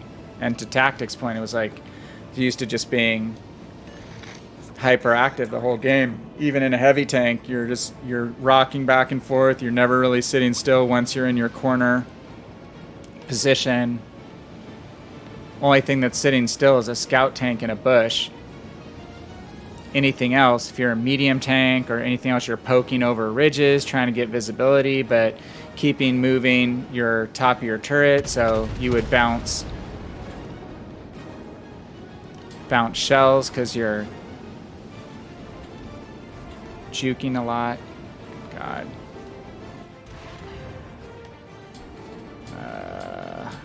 No, I don't want to turn into this guy.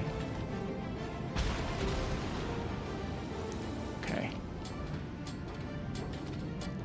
Time to open fire. We may get really unlucky here, but oops, here we go. Richelieu doesn't have any love right now. We are totally open water. Oh my goodness. I'm really playing these ships to their strengths tonight, aren't I? Thought I might be able to get inland and get parked in one of those along this wall, but that's probably a false hope on this map.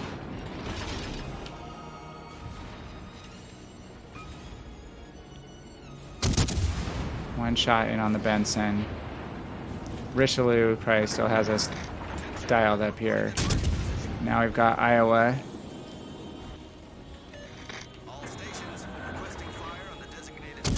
And I've not played this ship a lot yet to get its gun arcs figured out. They do flatten out quite a bit, don't they? At closer range. There's a hit.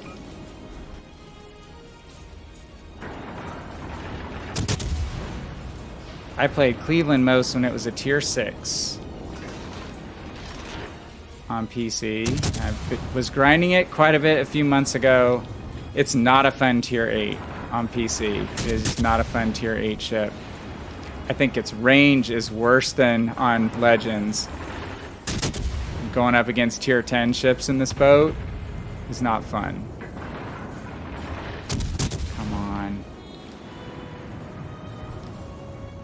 Kuzov's a little difficult for me to see. Yeah, you already told me about putting equilibrium of power back on, Cleve, and I will probably do that. Especially for this boat. I was using refill station more because I was wanting to set more fires for that fire goal. I just haven't gone and switched it. Hey Tactic, thanks for coming by, man. Yeah, if I'm up and around, try to duck in and say hi to you guys. Have fun tomorrow. I'm sure you guys will do great. Again, Arena's been fun in a 3-person division. It's fun having a team where you can all control your own destiny. Even if it is a mini team. So have a good one, my friend. Thanks for coming by again. Again, congrats on your 5,000 subs and all that good stuff too. Good job community building for Legends. Keep this game growing.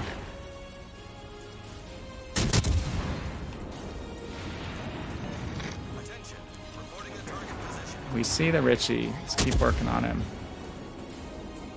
Do it? Okay. I'll probably just reset him after this game. How's it going to work out on my other boats, though? They're all 152s, right?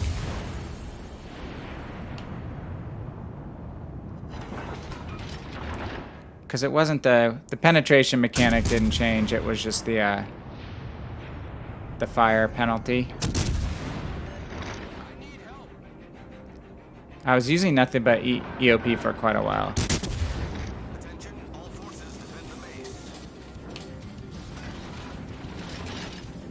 Okay.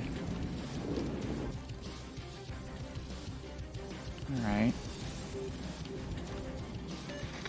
50 hits. Let's get back and moving here. We actually have an even score and an even number of ships for a change.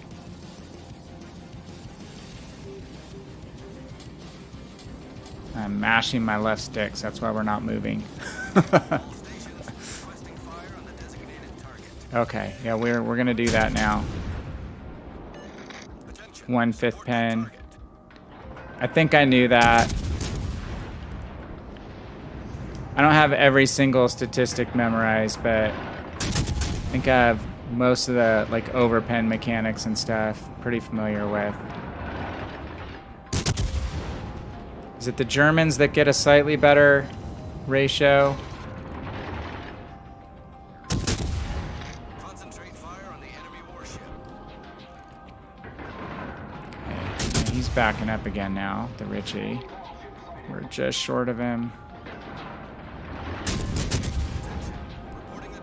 Oh, is that what you're talking about, getting kicked out to the loading screen, Archer? That hasn't happened to me tonight, but I noticed someone saying on the Discord when I was on there the other day that that happens to them, so.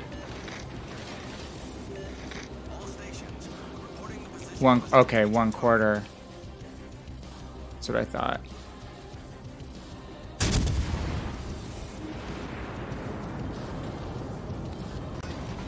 Alright, I guess we better shade towards the defense side. Two battleships on a pretty low health Richelieu. Let's help on the DD. Oh, that's a bummer. Get booted out right when you're teed up on someone. There's kind of no rhyme or reason to when I'm getting booted out of late. Come on. Oh my, really?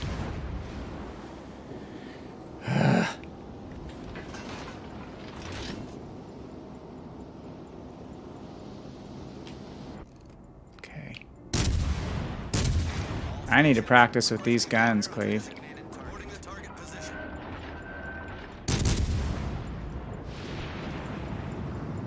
Uh-oh, he's got backup.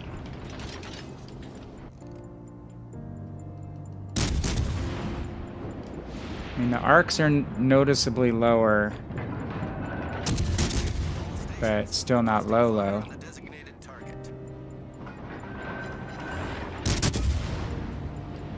Kutuzov will have to be a little bit aware of his torps.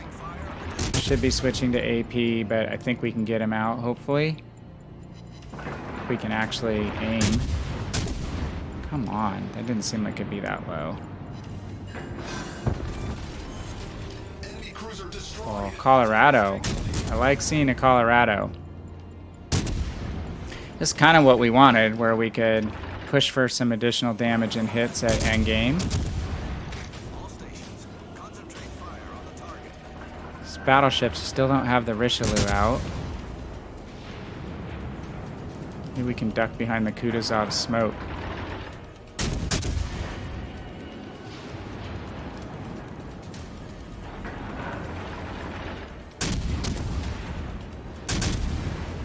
Don't hit the island. I had a fun duel right in this spot in Helena against two battleships in airstrike mode. I was the last guy alive. I like won 1v4 or something, hiding behind one of these islands. I just kept resetting them.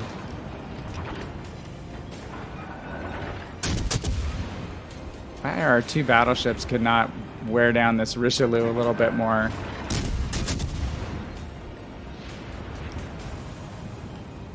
I guess it gives us a chance to land more shots. Finally over 100.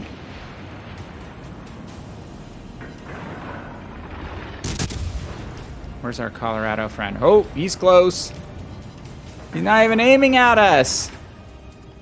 Thank you, Groovy Bird.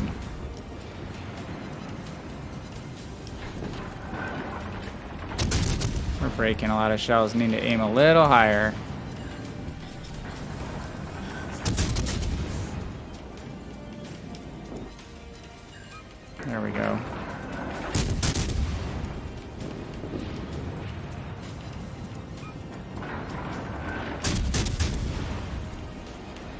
These guns flatten out pretty good at close range.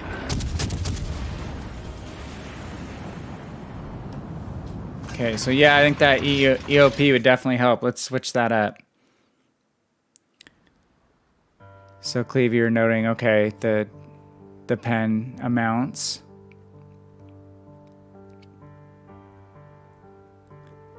Yes. Oh. Were you talking about the free weekend bundle? The sorry bundle? Or is there something else in the shop now? We were aiming challenged. We still wound up getting middle of the board there. Prince Idol, Friedrich, Nelson, Leningrad.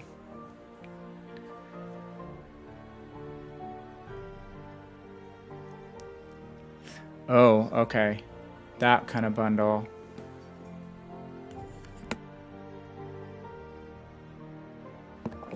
Well, the Prince Idol Friedrich is a throwaway, but the Nelson and the Leningrad are both fun.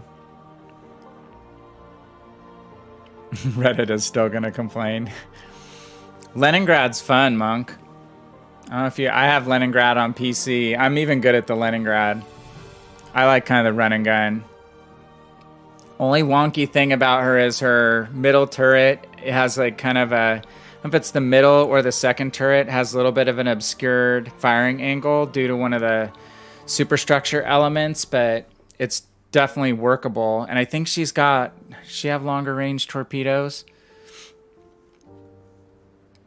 I have Sims too, and I would probably go Leningrad. I have more fun in Leningrad, for sure.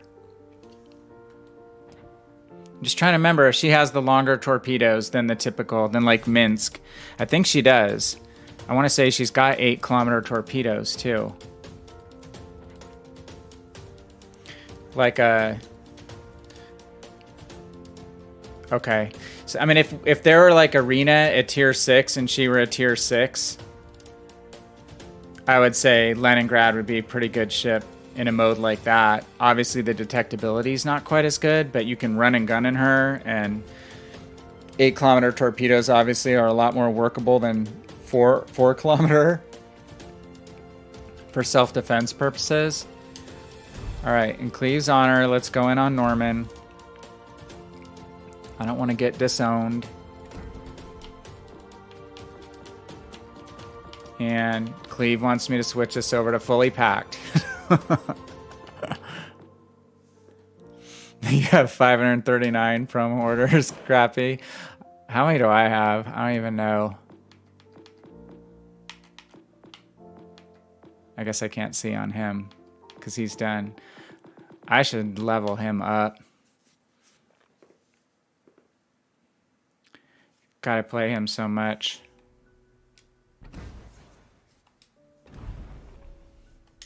Okay.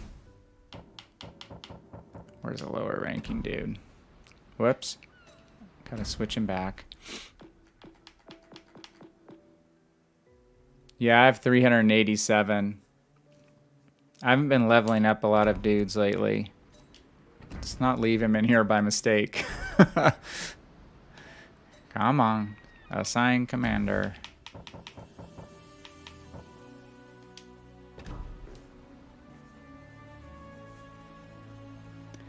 Okay, let's try Cleveland again with that.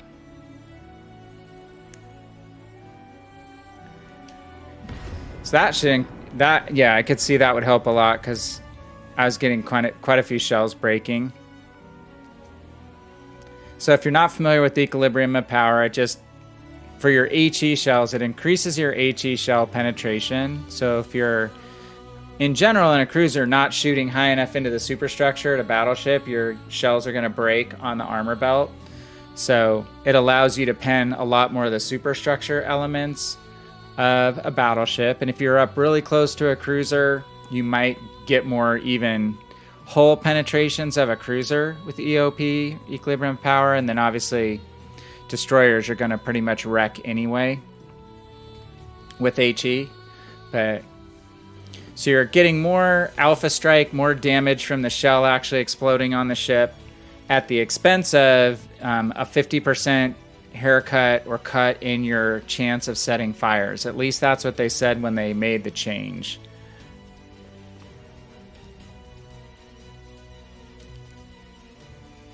Yeah, I probably will level Norman up again. I don't know why I haven't done it sooner. I play him so much. Number 1 played commander by far.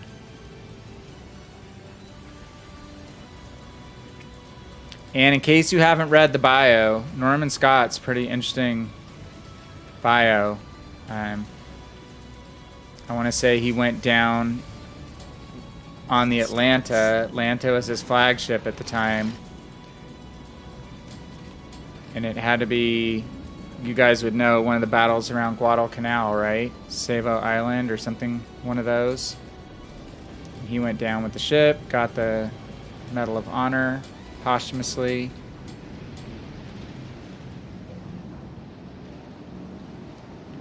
I do like the whole, besides the commander system, I like the way they established the Legends canon of having real commanders. Obviously, they have specialty commanders in World of Warships PC who are the actual dudes, but they were few and far between for a long time. And I like that Legends started out with the let's actually use the real people with real stories, tie them back to the real history.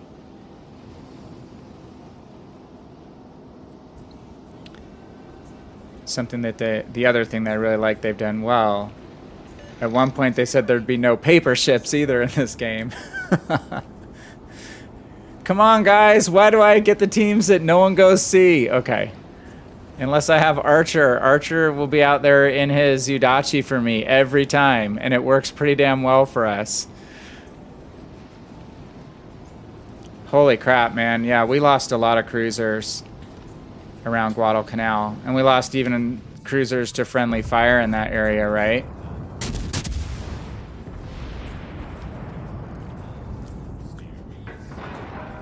But those night battles there, good God, not fun. Japanese long lance torpedoes too, in the dark. Dude, it's not really my fault you're running into me because I'm a cruiser. I'm gonna push out of your way, but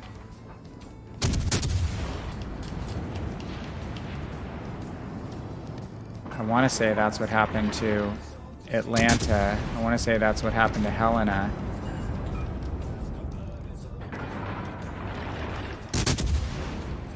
This is just a great spot for a cruiser that has higher arcing guns if you get a team that will actually push up a little bit and spot. We can start here, and then we can push up as soon as our team has some initiative on this edge.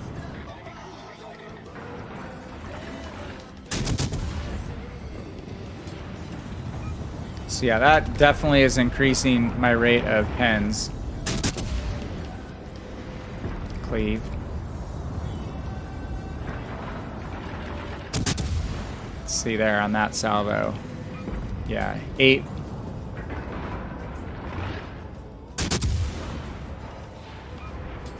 Definitely a better ratio. We were breaking 10 out of 12 before the change in commander skill in the last game.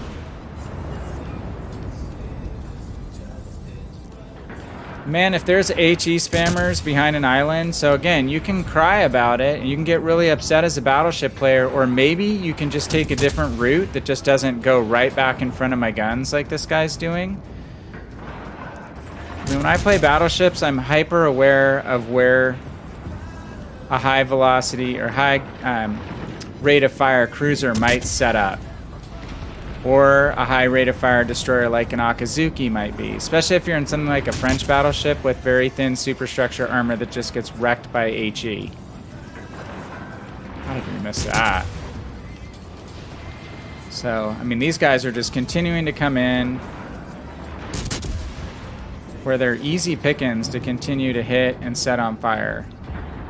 If they just looped out and been a little bit more patient, could have been a very different result for them, but they're going to be down 2 battleships on this edge right quick.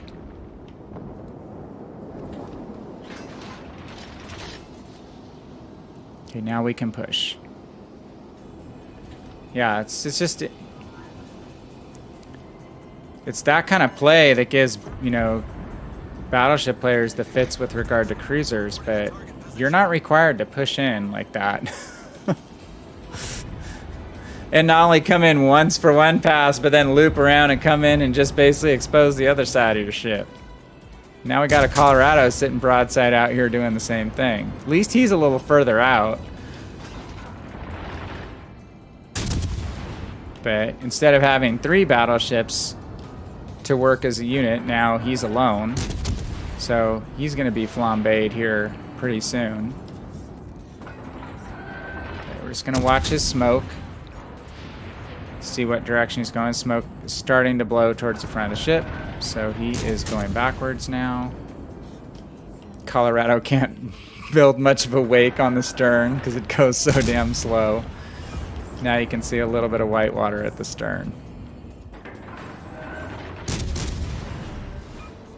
Our shells are coming like almost straight down on his deck, this range.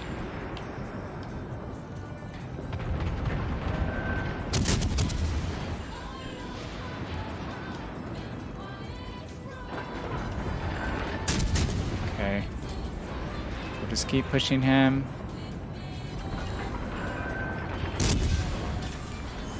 All hail Cleve and his captain recommendations. Hey, Obi. Everyone's been asking where you went. Oh. Hold. We got a cruiser that's going to come in. Wichita's going to come right into our field of fire. Maybe. No, he thought better of it.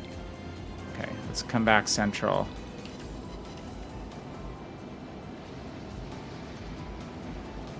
At 125 hits.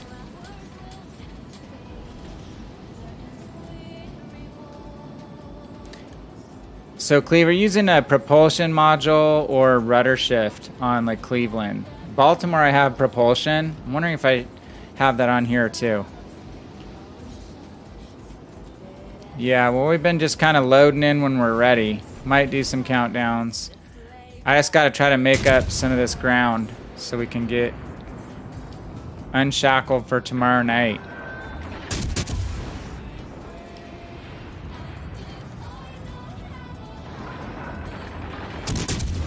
Okay. We can shoot over this island without problem. The Wichita may have a little bit more of an issue returning fire at us. His gun angles are a little bit lower. Plus, he ain't gonna live very long. He's the music mantis.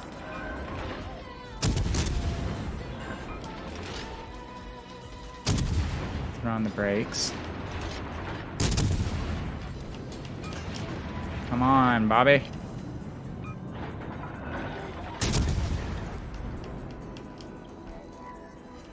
Oh, good grief. I'm gonna lose this kill, aren't I? Okay, thank you. Massachusetts has thin superstructure armor too. Ah. No. Ouch.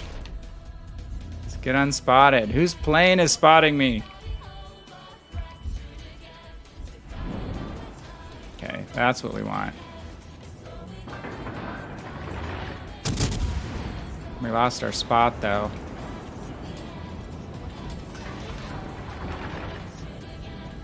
Whoa, funky island aim. Okay, let's park here.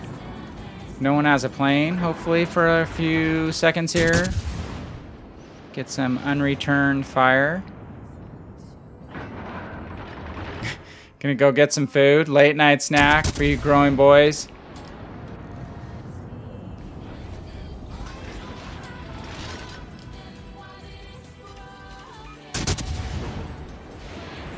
Okay.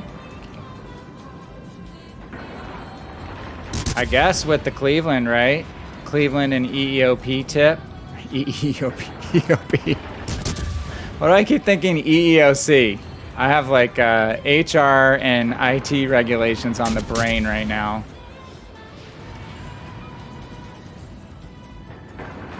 Hey, we're up to 217 hits.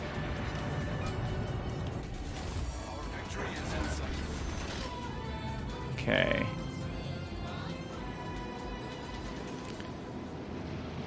I'm not used to having a heal on this boat.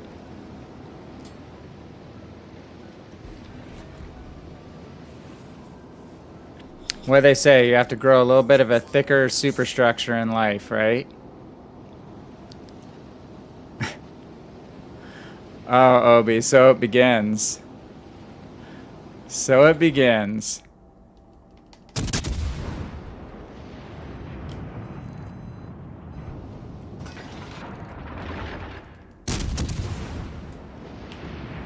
Okay, let's go ahead and just... I don't know exactly how many bars of healing I get.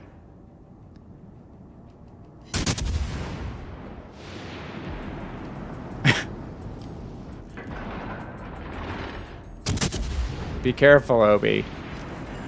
Don't pick a fight with someone that you can't finish it with. That was a great battle. That's how it's done. Okay, let's go central.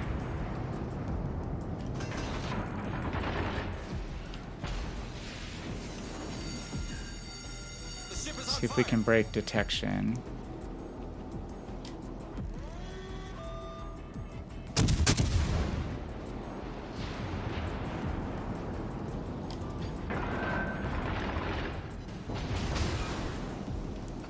Double fire. I think we're gonna have to put that out.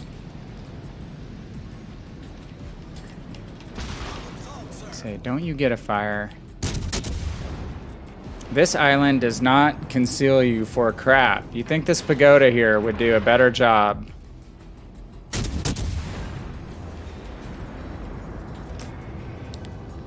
All right, Obi, that's enough. We get it. No pagoda jokes either. Okay, wait for the Helena to come across.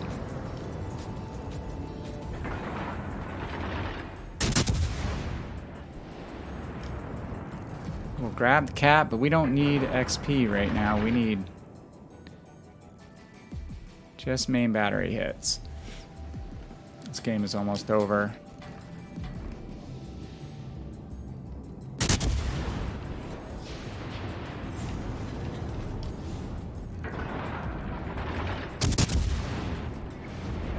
Well, we broke the 100,000 mark. Oh, we got a hit from the moon on the Algerie from 15.6. Dropping some long-range bombs. Oh my.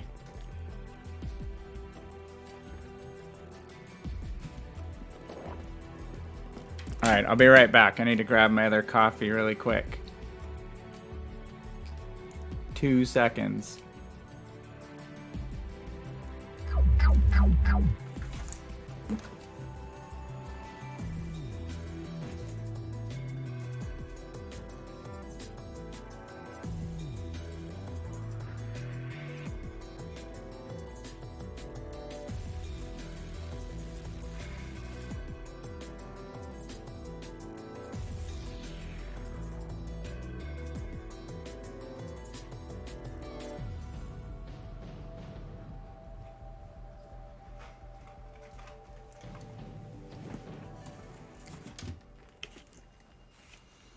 Cleve left, Obi, then you owe him an apology.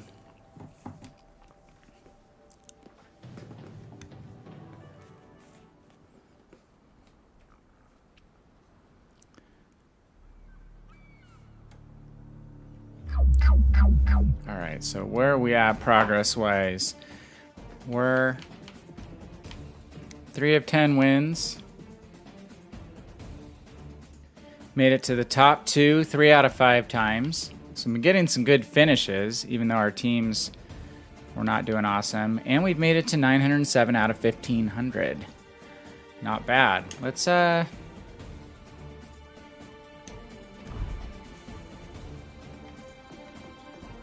drop back down. Now that we've got Norman rocking the equilibrium of power. Hey, yay, boy. Bussy, thank you so much for the follow. Very, very much appreciated. Hope you're having a good night and good start to your weekend. Shut this real quick.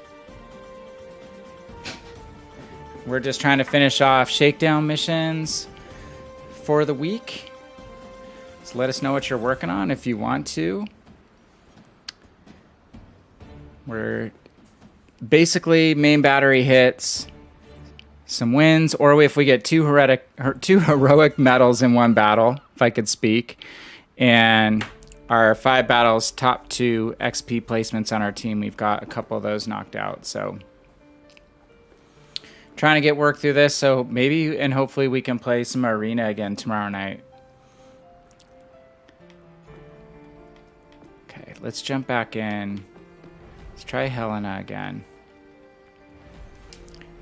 So if you're going for your main battery hits goals, some of your best options are going to be your American light cruisers. So Dallas is going to be a good choice if you have lower tier ships, something like Atlanta, or not Atlanta, Omaha can do really well.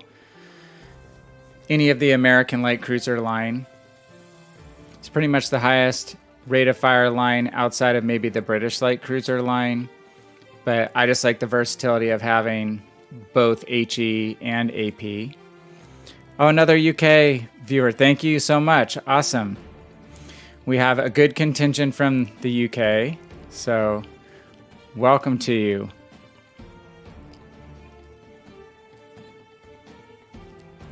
So you working on playing a little bit or working on your campaign for Siegfried, or have you been grinding out some arena games?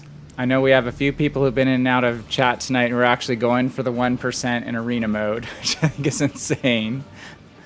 But more power to you guys if you're going to try to achieve that feat. I salute you, and you definitely deserve to get some of that steel towards your Missouri if you have the constitution and the gumption to go for that. I think for me, it's going to be roughly top 25%, maybe top 10% if I get to play enough. No new sponsors yet, Obi. Just Captain Obi. I'm watching. When I see that Duke of York go up for sale, I'll let you guys know. But I hear there is a good deal on a Lightning right now if you want a British destroyer. All right. We're going to try to take the position we took earlier with a little bit of success. The starting position at the A-cap for a light cruiser right on this edge is usually pretty good. You just have to watch being spotted through the middle. And you have to be careful getting flanked. There are only 2 destroyers though, so this is a better position if you don't have like 4 destroyers in the game. Because hopefully you don't get spotted quite as quickly. We are low tier this match.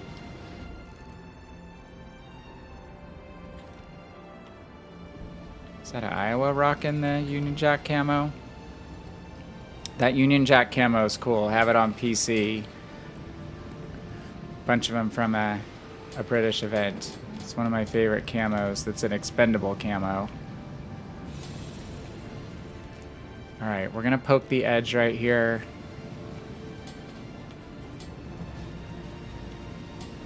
We don't want to get too far out in case we get spotted, since we don't know where the destroyers are yet. Oh, well, one's on our side, eh? Oh, Eastern Dragon. Have not seen the Miyoko clones too often yet.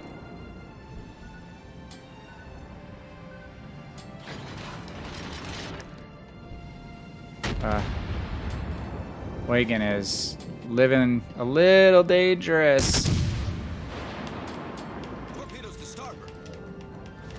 Yes, he has decent armor for a cruiser, but that's a pretty strong move at the start of a game when our 2 battleships on this flank are way back behind where they can't really provide too close of support. If he takes out that DD, it might be a decent trade.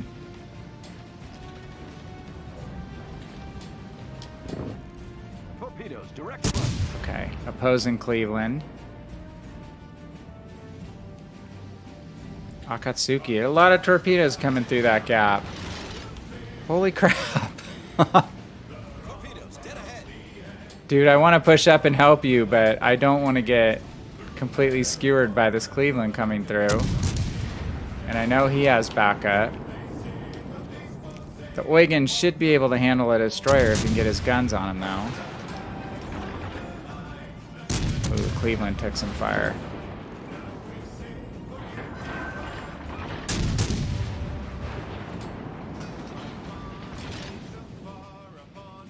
We'll push up a little bit. One of our battleships is on the extreme edge.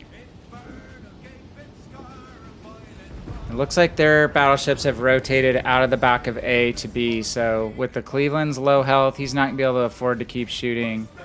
Eastern Dragon, we can kind of go mano-y-mano, so let's go ahead and push up. We lost the Eugen, though, didn't we? Shoot. And there could be more torpedoes coming through here again, for all I know. Dang.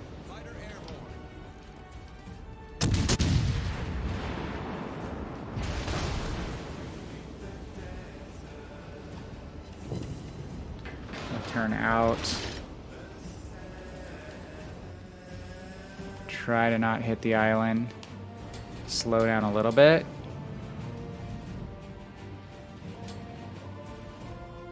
Just don't know if there's gonna be torpedoes coming through here from the DD.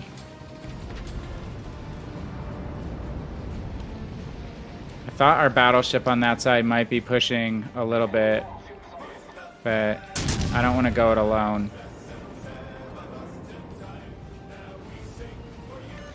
Capture that area.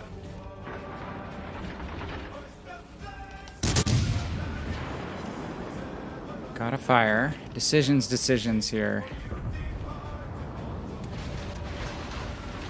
So we're just kiting away, just basically moving it away at an angle. Not letting them get a full broadside on us. So it's hoping our couple battleships decide to maybe push together. Dude, you're not needing to stay that far back in an Iowa. Really.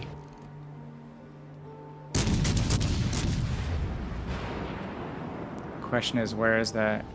Oh, the Akatsuki is dead. Okay, so let's push central and help on these battleships in B. Set some fires. Oh, you got yours, Archer. What ship did you use to get your main battery hits? Are you cruisering, or are you going like DD?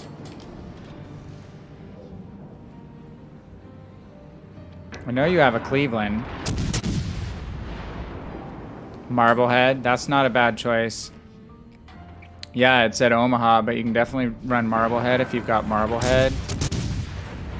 You need that Omaha class where you've got guns at 360-degree placements and casemate. Some of the guns are always on target. Just not all, right?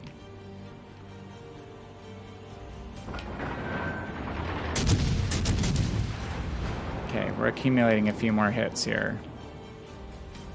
Be nice to make hay here at the end of the game. If we can keep this ship lead. There's another fire.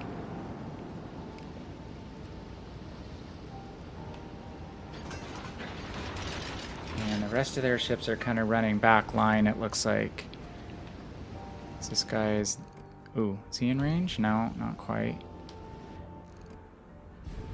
He's a nice big fat target. Not necessarily where a Tirpitz is going to be most effective, sitting 17, 18 kilometers away or more. He's going to need to get closer to get German guns working with German accuracy, which is not the best. Nagato is going to be hesitant to turn the corner. He's distracted, so we'll push the edge here. Just be ready to turn off this heading if need be. Actually, we'll have to turn out a little bit because the Tirpitz is probably going to aim at us immediately.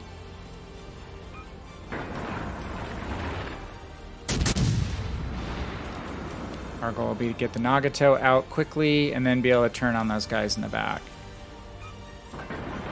My spot indicator went up to a number 2, so that means at least one other ship in the back is targeting me, now 3. So I'm going to turn away from the back line.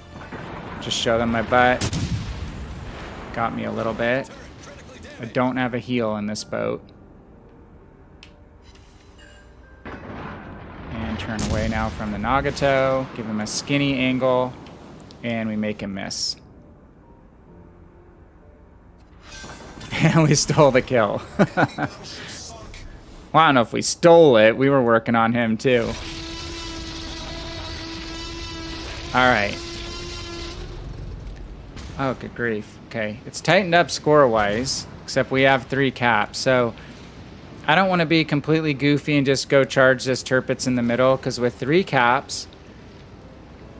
we want to be smart. We want to stay alive. We want to be able to reset cap zones if at all possible and if need be. So let's make the Tirpitz, and Tirpitz is going to bail. Tirpitz is not playing like a Tirpitz, but it's kind of to our advantage at the moment. Cleveland's all the way on the opposite side of the map. He started out over in the A cap.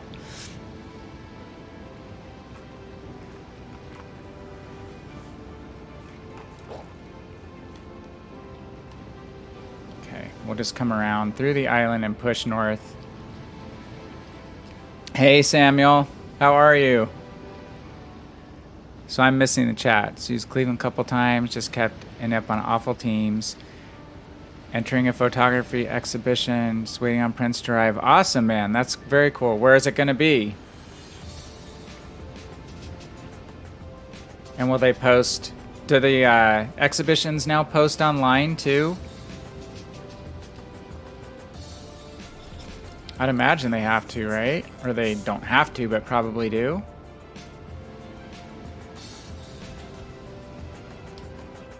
Okay. So Tirpitz is looking at the C cap, which just makes this really opportune for us. So he's going to have to rotate his guns over here to deal with us, which he might do. He is doing that. But we'll just kind of shimmy a little bit, try to stay bow in. I'm just altering course. I'm not driving in a straight line. You can see I'm swinging left and right.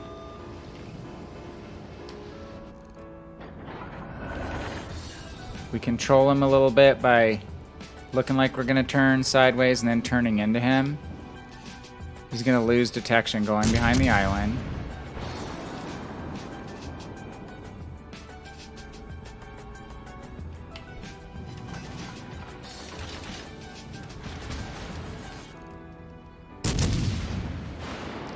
People see a cruiser and they can't help themselves. They have to try to kill the cruiser. Good news is we have such a strong points lead.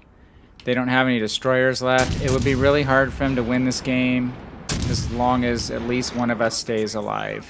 There's another fire. Gonna kite away or turn away at an angle. Oh, he got me. Didn't turn quite fast enough.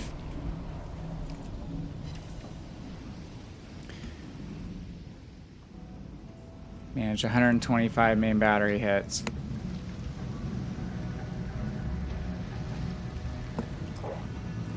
We might have wanted to be a little more prudent. We'll see what happens. They're turning the C cap, but again, we still have a very good point advantage.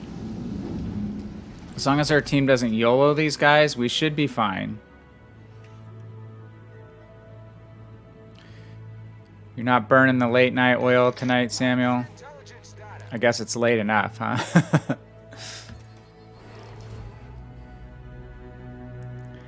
All right, Archer. Have a good one. Thanks for coming by, man. Appreciate it. Maybe catch you mañana. Hopefully I'll be done with some of this mission stuff. Okay. They have 3 ships in sea. Oh, don't go broadside to them, dude. Kutuzov, you don't need to go broadside at such a short range to try to get a torpedo kill, but you may work out, but I'm not sure. He's gonna get 1. All right, good job. Now we're up to 914 points. 2 caps. Again, no destroyers to run around and cap stuff for them, so looks pretty good for us right now.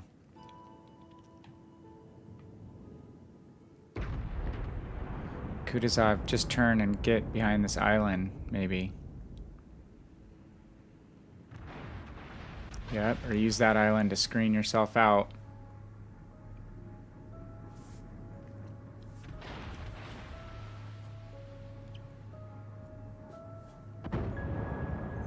And we're starting to recapture B. So I think we can bump out of this game. We're going to get one of our 10 wins, hopefully. Be surprised if we don't.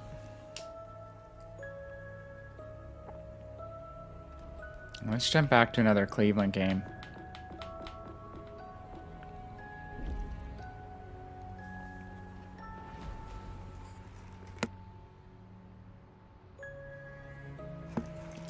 Hey Samuel, thanks for watching that.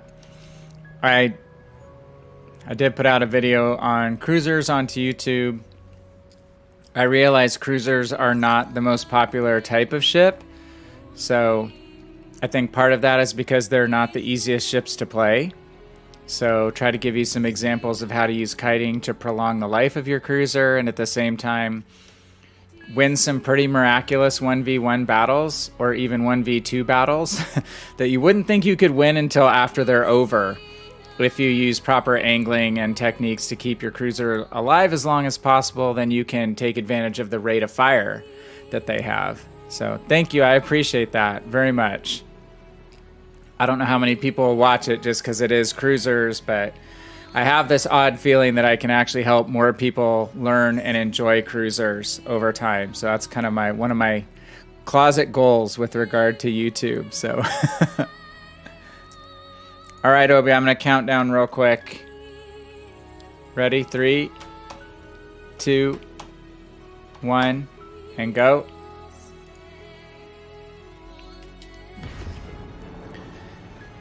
Bussy said, I'm fairly new to the game. Been playing since December 10th. Okay, that's pretty recent.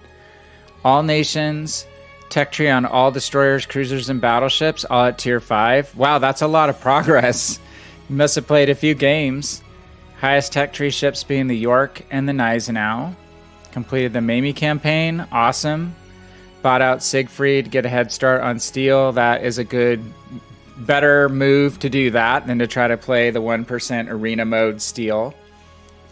So I will say just high level read of what you're doing. You're doing it right. I probably originally in my first account on PC tried to go too far up too fast, got to tier 7 or so and really started having to struggle.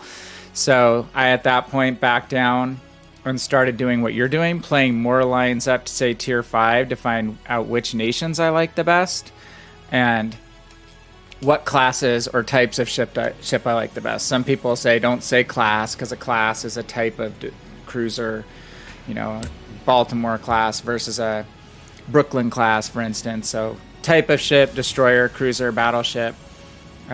You're doing it the right way, I think, to basically dabble in a lot of different lines and see how you like them.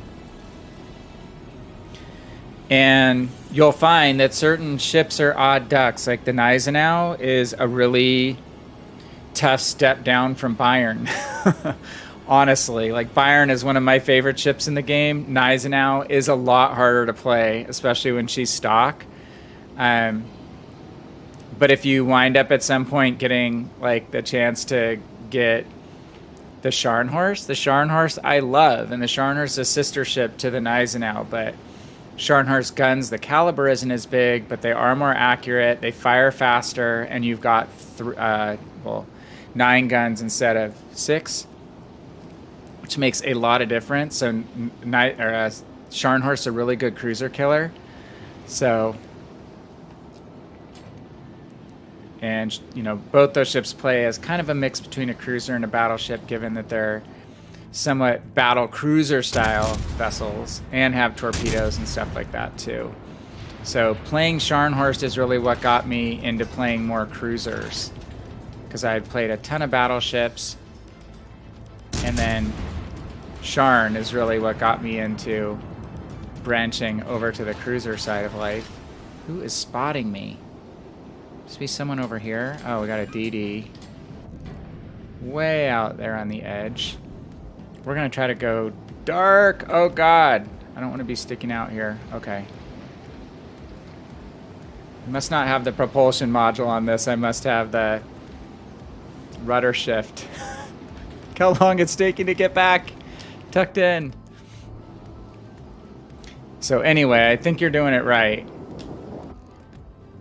And I hope you're having fun, enjoying the game. I'm really here as I try to, when I'm playing solo, just talk through what my main aims and goals are in each game, some of the game mechanics. I don't know the game the best of anybody you'll hear, but I know a little about a lot, to put it that way, versus knowing every stat and figure. It's been 4 years total playing this goofy game, and then a couple years of that World of Tanks before this. So back-to-back Kraken games in Arena Monk. Nice job. What boat? Did you say you're running T61? Do you have a T61? That's probably what I would choose if I had one. The boats that I really would want to run in Arena, I have on PC, but not on Legends. T61 and Warspite would be two of my choices. I have DeGrasse, so DeGrasse has been good.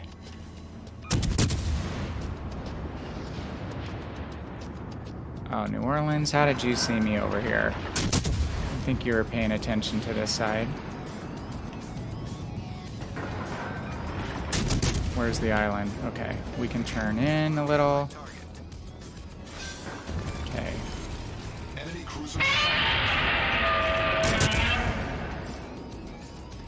Let's pay you back, Nagato. Nagato overpenned us mainly. So we were broadside. Sometimes being broadside to a battleship and a cruiser is not bad, as long as they don't find your citadel. Some ships like Atlanta, actually, it's almost better to be broadside to a battleship than angled, because it's less chance for the shells to arm, for the fuse to arm before they go off. So I forget about how much better the range is on this boat on Legends than it is on PC.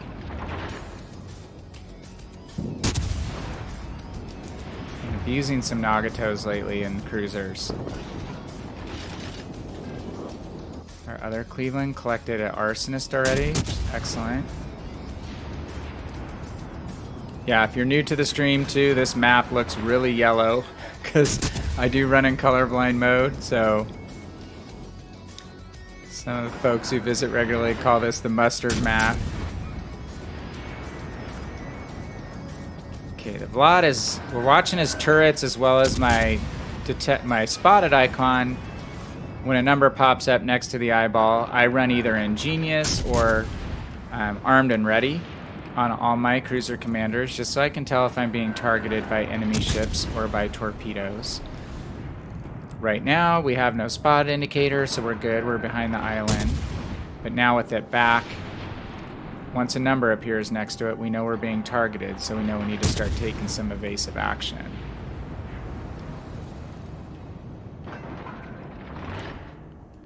We'll try to get cover behind this island and hope that we're not going to get spotted off to our left side. I think it's the Vlad spotting us right now. We'll be able to shoot over this island without much problem in a Cleveland. We're going to find out soon if we're being spotted by more than the Vlad. Okay, it's the Vlad. So we can park here and then display the edge of this island It's the midpoint of your ship, the tallest part that is the part of your ship that gets detected. So as long as I'm not sticking out more than halfway. Oh. Yep, the Roma's got me spotted now. Momentarily.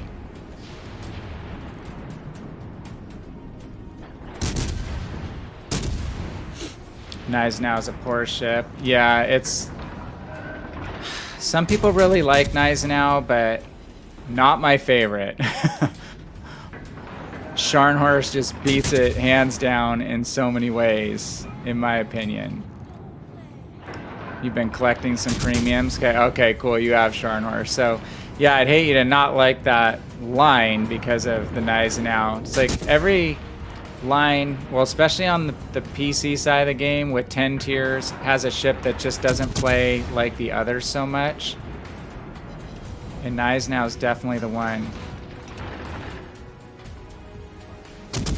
In the German line that is the Black Sheep.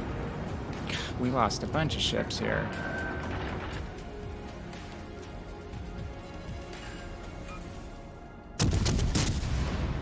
This would have set up well for an extended amount of damage game too.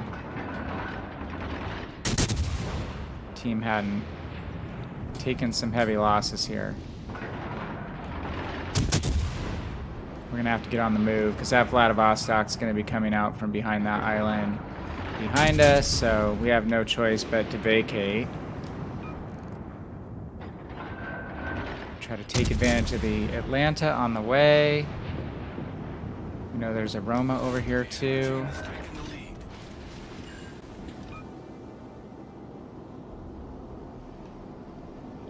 Okay.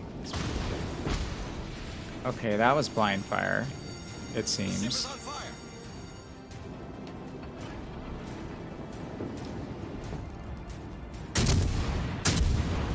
Alright, he took the Atlanta out before we could get a shot. Nelson is also a fun ship too, Bussy. I agree with you. The fire barge.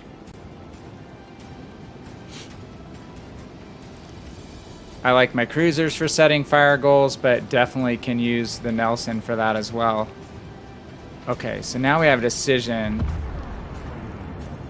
If we close the Chapayev a little bit, we should be able to actually get some penetrations with armor-piercing rounds. So let's not probably bow on though.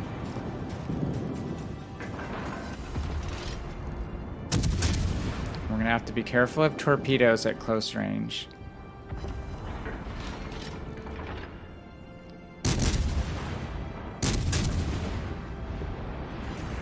See, we're getting bounces.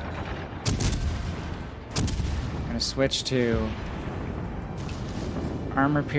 back to HE. I think we need to stay about 4 kilometers from Chapayev, if I remember properly, on torpedoes. I am the last hope, huh? Now we could switch off to armor piercing. Nope, he's gonna bow in on us.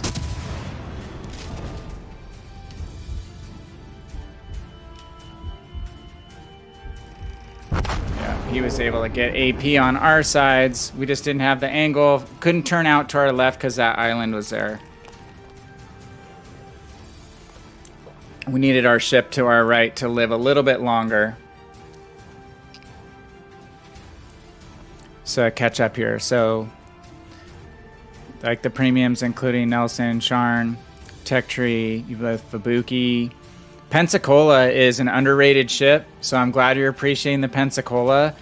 The U.S. cruiser line, once you get comfortable with cruisers, there's a lot of versatility. So, again, like right now, okay, I lost that battle, but I got 226 main battery hits, and that's the goal we're going for right now. So, the light cruiser side of the U.S. line, especially as you get into tier 5, 6, 7, are extremely helpful for main battery hits and fire starting. Really good for those things. And if you go the heavy cruiser side, you have a lot of ships that are really good at getting Citadel hits. Way better on average for me than battleship games, just because you get so many more chances and so many more shots, as long as there's some cruisers in your game. So, but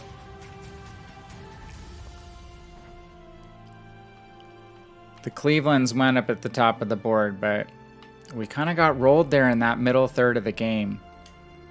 Yeah, Pensacola is fun. It's just the slow turrets, right? And she doesn't have strong armor, but that's most cruisers. But very, very, very good guns. And if you like the Pensacola, so the thing is, a lot of people hate the Pensacola. So if you're liking Pensacola, New Orleans is just that much better. New Orleans is a really good tech tree ship. So stick with that till the next part of the line and you'll be really rewarded. And then Baltimore is a fantastic ship. Baltimore is really fun. Your favorites to run in general are BBs. So that's how I was. I started in cruisers, got my butt kicked when I got to the middle tiers, played a ton of battleships, then worked my way back into playing cruisers. And I'm still really trying to learn destroyers all this time later. Hey, Azrael88, thank you so much for the follow. Really, really appreciate it. Hope you're having a good night, good start to your weekend. We are ignoring people who call me Van in chat. Right, Obi? Just kidding. And Bussy, just a follow-up too, is enjoy the history behind the ships. That's how I got into this, was I like World War II history a ton. I had a goal to be a naval aviator when I was a young person. I'm not nearly young anymore. But I'm colorblind, which is why I run in colorblind mode, and I wasn't able to go to the Naval Academy here in the United States. So defaulted to a science career and then doing other things now, but I've always loved the history. So like when other third graders were reading, I don't know what other kids would read about sports or whatever, I liked playing sports, but I read all about World War II history. That's what I really, really just devoured. Started with the airplanes and then naval combat, and also on the land battle side of things too. But if I had to rank equipment wise what I like the most, definitely planes and ships have been my favorite, and then got more into tanks later and started this whole wacky wargaming journey with playing a lot of World of Tanks console and then World of Tanks PC.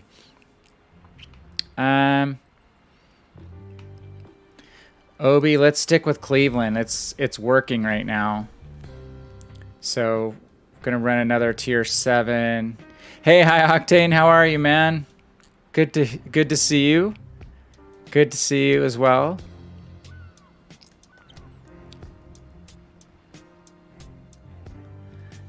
Yeah, Bussy, Wallet Warriors are welcome here. And my whole thing is, if you enjoy the game and you're gonna spend money on the game, that's something that supports everyone who wants to be a free-to-play player. And I don't feel like most premium ships have a huge advantage over their tech tree counterparts. There are some examples of ones that are a bit overpowered, but in general, it's pretty well balanced. Whereas on World of Tanks, there was some premium tanks that were certainly quite overpowered, more so on average than has been the case on World of Warships. All right, Obi, we'll do a countdown shoot. I'm forgetting to switch back and see if there's anyone else in chat from the YouTube side. Not seeing anybody doing these countdowns. I'm forgetting to switch back to my multi-chat. All right, Obi, I'm ready. I'm gonna go 3, 2, 1, and go. Back to multi-stream here. We've been streaming on YouTube and Twitch simultaneously. I will say the biggest streamers, the most successful streamers, are actually on YouTube for World of Warships Legends. Not so much on the PC side of the world. But it's interesting how some of our biggest streamers, I haven't been doing this very long, but the folks who've been doing this in an established way are almost all exclusively on the YouTube side. So a lot of chatter in the streaming community about whether YouTube will overtake Twitch at some point with regard to streaming. So this could be a very interesting year to see what YouTube does. KOB, turn off your monitor. Stop stream sniping me.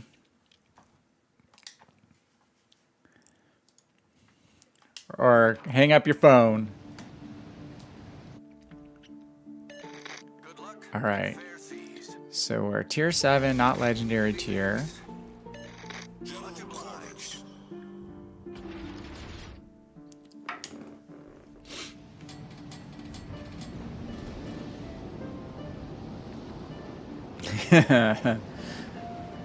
Oh, I'd never accuse you of stream sniping as far as you know. It's just a joke. Okay. So in general, we kind of want to split the difference here. In my mind, from all the guys that I've studied who've been playing the game longer than me, which are mostly on the PC side, it's best if we set up kind of going AC here and not AB or BC.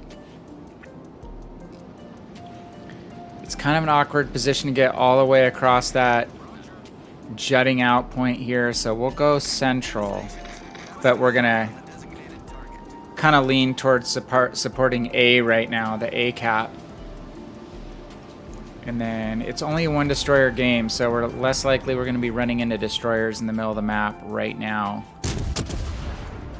Destroyers usually like hanging out mid. Well, might be one because we're already spotted on that first shot.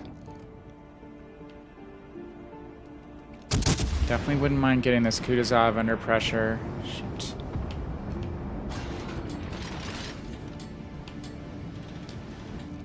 Oh man, that Kutuzov got rocked. Holy crap. Let's get him before he smokes up, guys.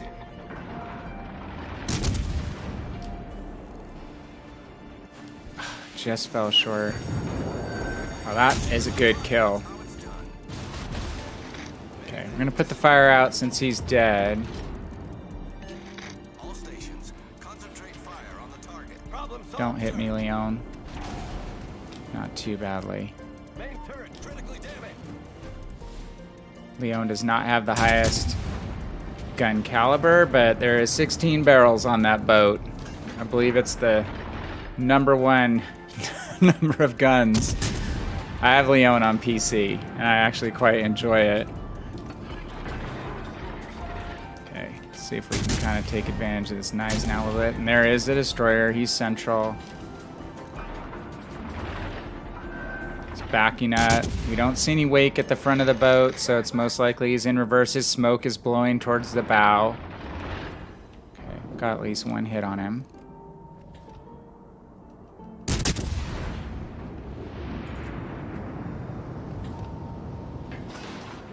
And that was a good use of our radar to detect him. Holy crap. Okay, we got a Vanguard very close. So we're going to kite the Vanguard. I just made a YouTube video about this exact type of situation. Right now he's not looking at us, so we can get all of our guns on him. But as soon as he even thinks about turning our direction or getting his guns on us, we're going to show basically our butt and make ourselves skinny to him. Have an island to worry about. Yep. Zoom out. Oh wow, nice torps. Okay. This team is off to a good start. Crappy, yeah, 3 Leons in the 48 gun salute. No kidding. No kidding. I call it the French Fuso. Just the...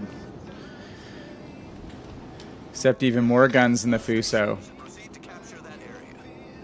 The Fuso is one of my favorite ships when I first started playing this game because, like, I can actually dev strike people on a pretty regular basis. I know it's the first ship that I ever dev struck anybody in.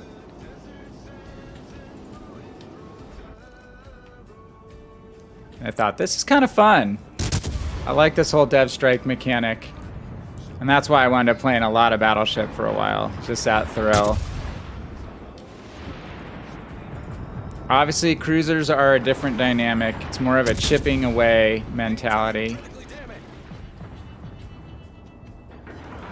But you have versatility to move from side to side on the map, to flank, to get back and reset caps. So if you have versatile and pretty well-skilled cruiser players on your team, it can make a huge difference.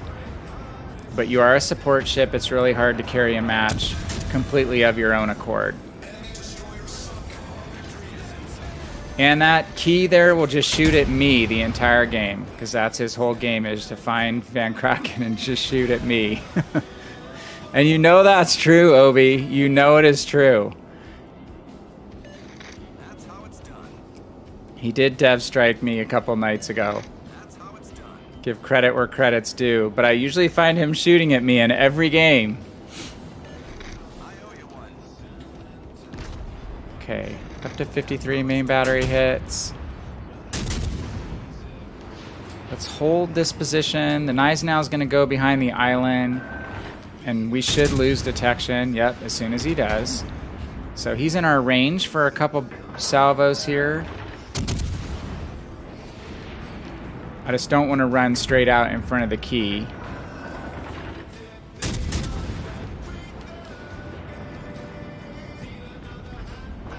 And they're pretty much going to have to be playing defensive now. They're all backlining it. We'll push in a second here. Okay, we're going to push up now.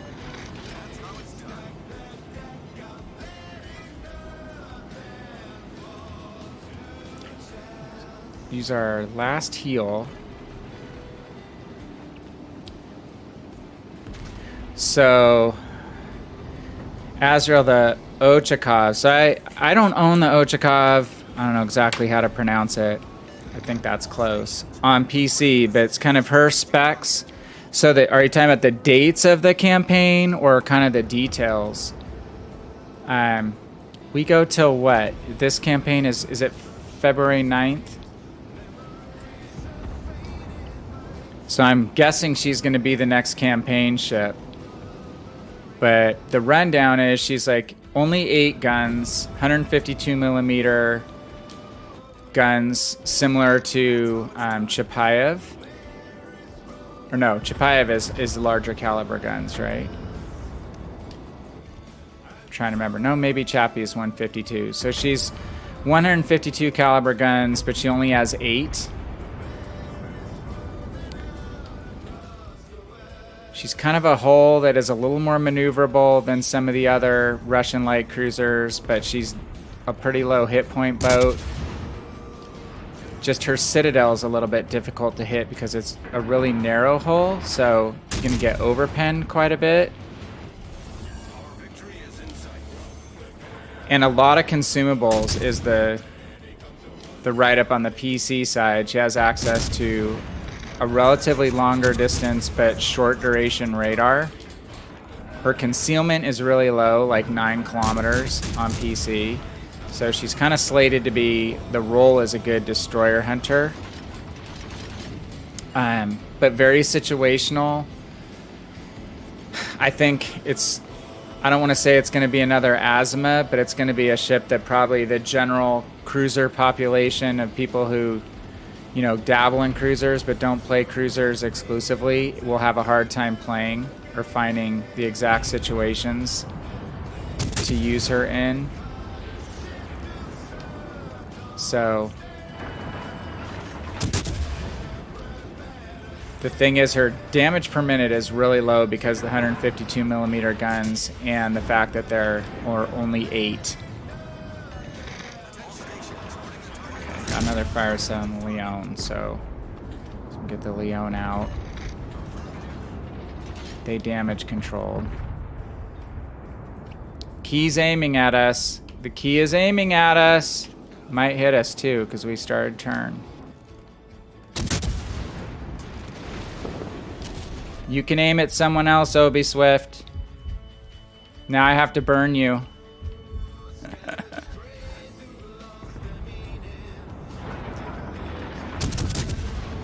Yeah, so it's just a ship I haven't played a whole lot, but there's this great ship reviewer. I mention her name a lot. Her name's Little White Mouse. So if you go to the PC wiki and you look up World of Warships wiki, it's the PC boats, and they will not translate exactly, but you can get a flavor for what the ship is going to be like. So if you go on the World of Warships wiki, you can drill down by type of ship, by nation. So just look up that particular boat, and usually embedded within that write-up is a link to a premium ship review, and it's almost always Little White Mouse, and she goes into incredible detail on the guns, the detection, the whole structure and armor, play style, recommended modules, recommended commander skills, though that could be changing with regard to the whole commander respec that's going on PC right now. But it will give you a flavor of the play style of that ship, even though it's not going to be exactly translatable to what it'll be like on Legends. But she's basically saying, you know, it's very situational. It can be fun, but that can be, you know, a hard ship to play just because you only have 8 light cruiser guns. So, but again, it's got all these consumables on it where you have hydro and you have radar and you have defensive fire if we wind up getting that at some point when CVs come along. So it has a lot of tools and it has a heal, but it's not an easy ship to play because you just are outgunned by every other ship at tier 8. So I'm expecting she'll translate to a tier 6. Hey, Modern Day 18, how are you? It's going well. We're just really working on, well, some wins. We're on Shakedown phase of Havoc, so I've been working on, let's see what my progress bars are down here. We are 1356 out of 1500 on main battery hits. We're 5 out of 10 battles. And we may have gotten the bulk of our top 2 placements. We had to get 5, right? Hold on, Obi. I'm just going to check progress really quick here. Trying to get some stuff done so I can play some Arena tomorrow. I don't know how you guys have been liking Arena. So, like, some of you newer guys, if you're newer to the game, if you've been playing some Arena, I have enjoyed the game mode a lot. Like, Bussy, I don't know if you're playing Arena or not. You too, Azrael. The game mode itself is fun. I wish more of the players would get Steel. I think 1% getting Steel is a really goofy decision. But I like the game mode itself, especially if you can get a division together. Okay, so we need one more top 2 finish. And to win 5 battles and to get basically 150 main battery hits.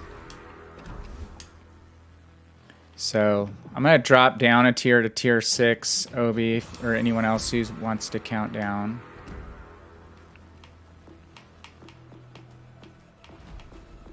We're going to go... Let's do a Belfast. Well, yeah, let's do a Belfast game.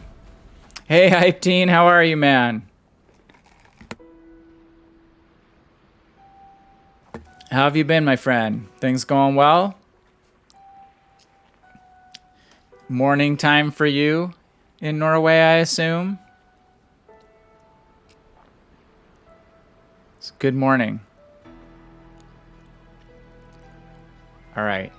Are you ready, Obi? Belfast. Let's take the... I'm going to take triple credits off. Hold on a second. We don't need to use a triple credit booster. We're just running... Building up the credit balance. I have not gotten a new higher tier ship unlocked for a while, so I have a pretty good credit balance right now.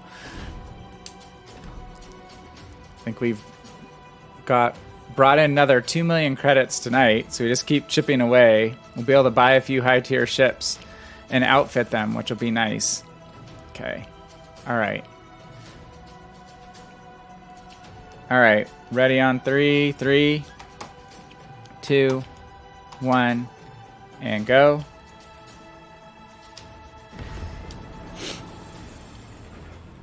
So what are you doing, Mr. Hype Teen? Have you been playing some arena mode? I think you said you were playing some arena mode. I just put together a video on that before it came out, and I was just more skeptical about the rewards of the mode than the way the mode would play, and I think that's kind of how it's turned out. I have had a good time playing it. I just wish more people were going to get Steel, because it's going to take a long time for people to get Missouris. So those who earn it, more power to you if you get in the top 1%. Do not shoot me, Obi. Do not shoot me or I'm booting you from the countdowns. What are you running this time? Oh, Duke of York. Okay. Let's run together. I will help cover you. Whereabouts are you? Next to me? Okay. God, I don't necessarily want to go mid right away. I think I'm gonna go...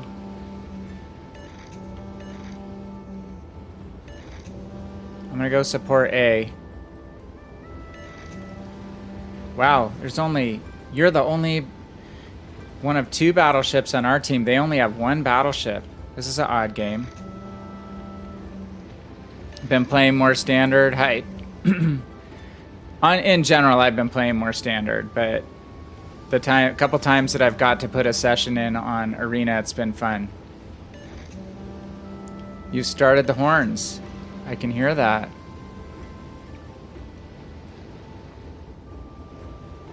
Grinding some credits. At least the earnings in Arena are pretty good, just like they were in Airstrike. Airstrike had really good credit earnings. I was surprised.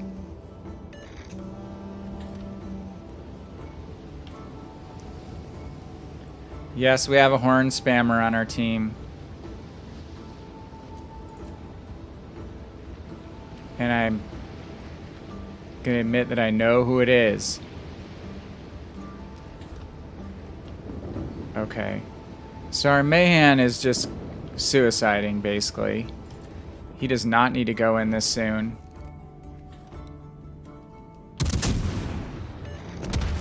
No reason for him to go in this soon. There's only a couple DDs per team, so... kind of a bummer to lose any of your destroyers this early. He's no match for a kid, but we can try to get some fire on the kid here.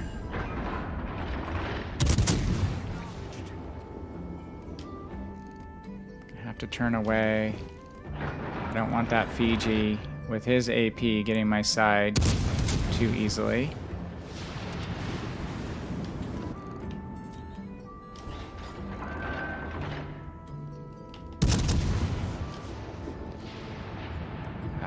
Just behind the kid. Couldn't quite get the angle. Alright, we hit him a few times, which helps out our DD. Always shoot DDs first. Always prioritize DDs, even if you're in a battleship.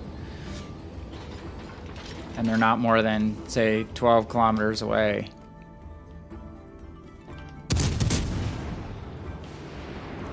After that, frankly, if I have a choice, if there's a cruiser and a battleship next to one another, I want to eliminate the cruisers for the sake of my battleships. They're not getting burned down.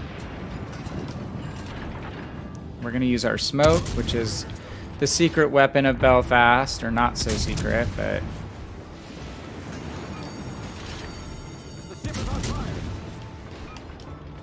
portable terrain.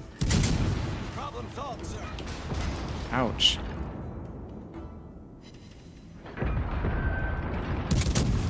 Like to eliminate this Atlanta. That's not where the Atlanta really wants to play.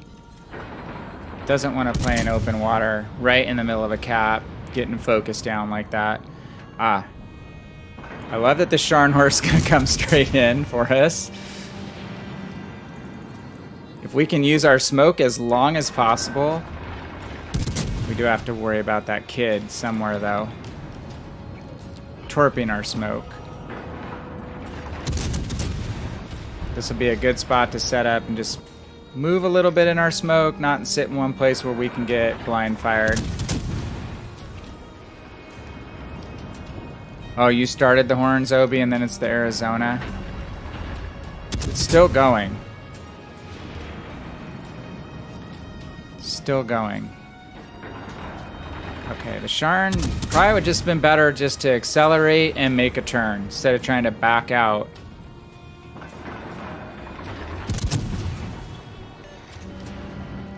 Sharn's fast enough to initiate a turn. I don't think it's the Arizona. I think you're blaming it on the Arizona.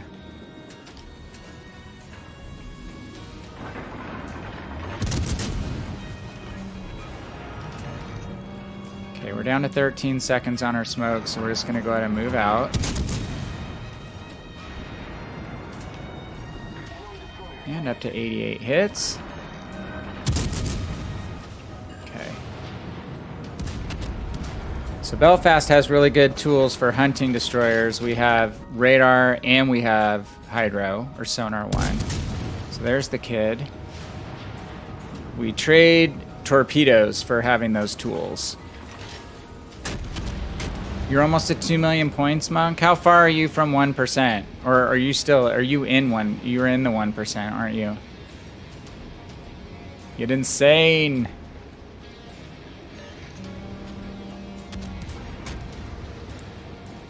Okay.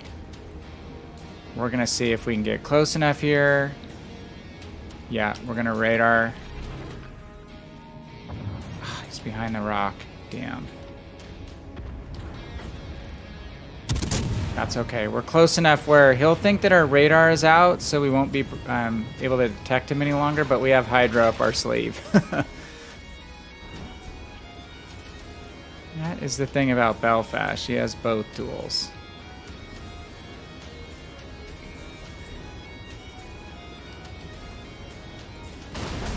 Ouch, who's that? Oh my.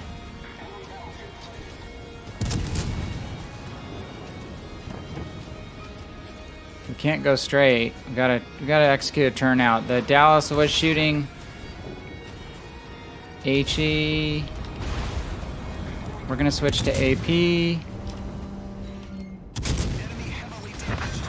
Okay. Back to HE to deal with the destroyer. Yep, that's what I thought.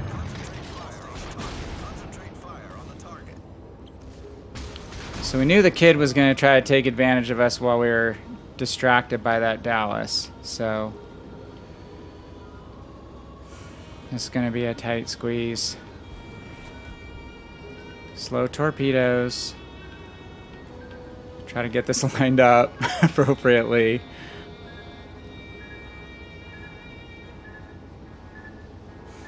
I'm a little tired, but I think that angle hopefully will work. Oh no. Oh crap. Damn. I thought I had it. I thought I could set it and forget it. What? Oh no. Alright. Obi or Lytton destroyers, get behind us.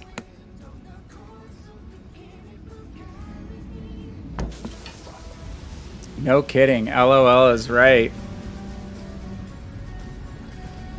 That's not necessarily the advised path for that destroyer who's way out on the B line. Team-wise, we weren't in real good shape in this match. Okay, 114. So we only need a handful of main battery hits now. Let's get that finished up. This will probably be my last match, but we'd like to get that finished for sure. Ain't gonna get a win in that one. Could drop lower tier. Let's do that. Let's play something at fun tier. Oh, let's go to grass. Torp shove a bounce angle. Yeah, no kidding, huh? Well, they do have an arming distance, right? Nothing's more fun than when someone closes so close to you that just like the torpedo drops on the planes that they actually don't have time for their torpedoes to arm. That's always hilarious. Okay. Alright, we're gonna go DeGrasse, which is one of my favorite ships in the game, hands down. Comfortable ship.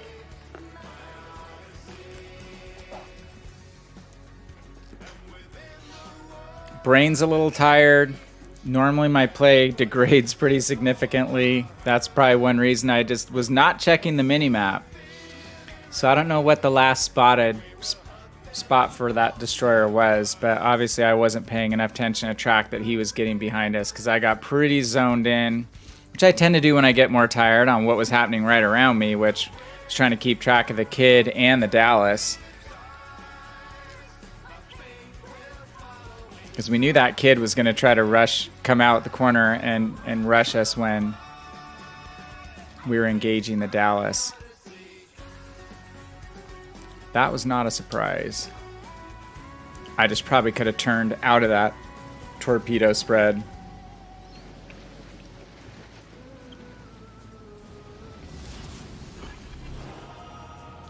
So notice that the people who stream the game, the small community is awesome and really friendly. Well, thank you, Bussy. I appreciate it.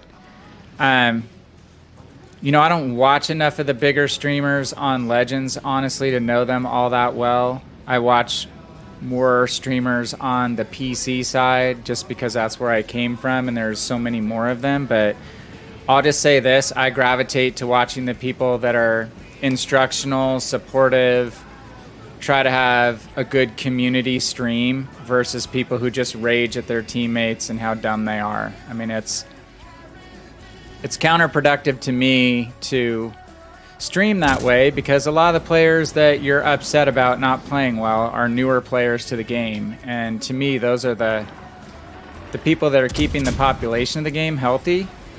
So that is not a good start.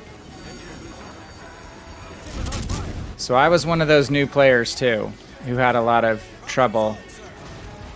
And you can see I'm making big mistakes right now just because I'm tired. I shouldn't have shot. I shouldn't have shot and got spotted first on this side. That is a general bad mistake in a cruiser that I just made. So, I mean, we all have our bad games. We all have our bad moments. And again, I'm just happy to see this game have a healthy population. I'd like it to do really well in the long haul. So I just don't think being good at something necessarily means you have to be a jerk to other people either. But that's just been a general video game thing for quite a long time, I think. That not all people, but some people are that way. Okay, we're going to try to play a little bit back line here now, which means we're just not going to be the first ship out front. I have 3 ships targeting me again. Probably these 2 guys here. So I'm trying to turn out to rectify that.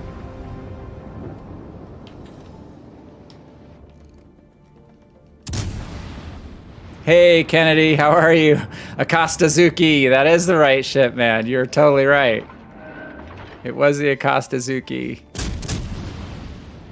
I will give a shout out to Kennedy here in a minute. We have some newer players in the chat, Kennedy, which is really exciting. Kennedy has been streaming for much longer on this game than I have. Probably been playing a similar amount of time, but he's been streaming quite a bit longer. Very good stream. Also fun, informational, not raging on his teammates. So as soon as I'm out of the game, I will give him a shout out. Thanks, Azure. That's what I try to do. Just kind of give you a sense of what my thought process is. And I'm completely honest when it's not the right thought process too. So like I will tell you over and over, don't be the first ship spotted on a flank in a cruiser by firing too soon or firing in a position that you don't have any cover. And that's absolutely the mistake I made right off the bat here. And Haven's a map where usually there's 4 or 5 ships stacked up right behind this part. So if you make that mistake, you're gonna pay in a big way. And I did. Oh goodness. We all know Warspite has insanely good guns.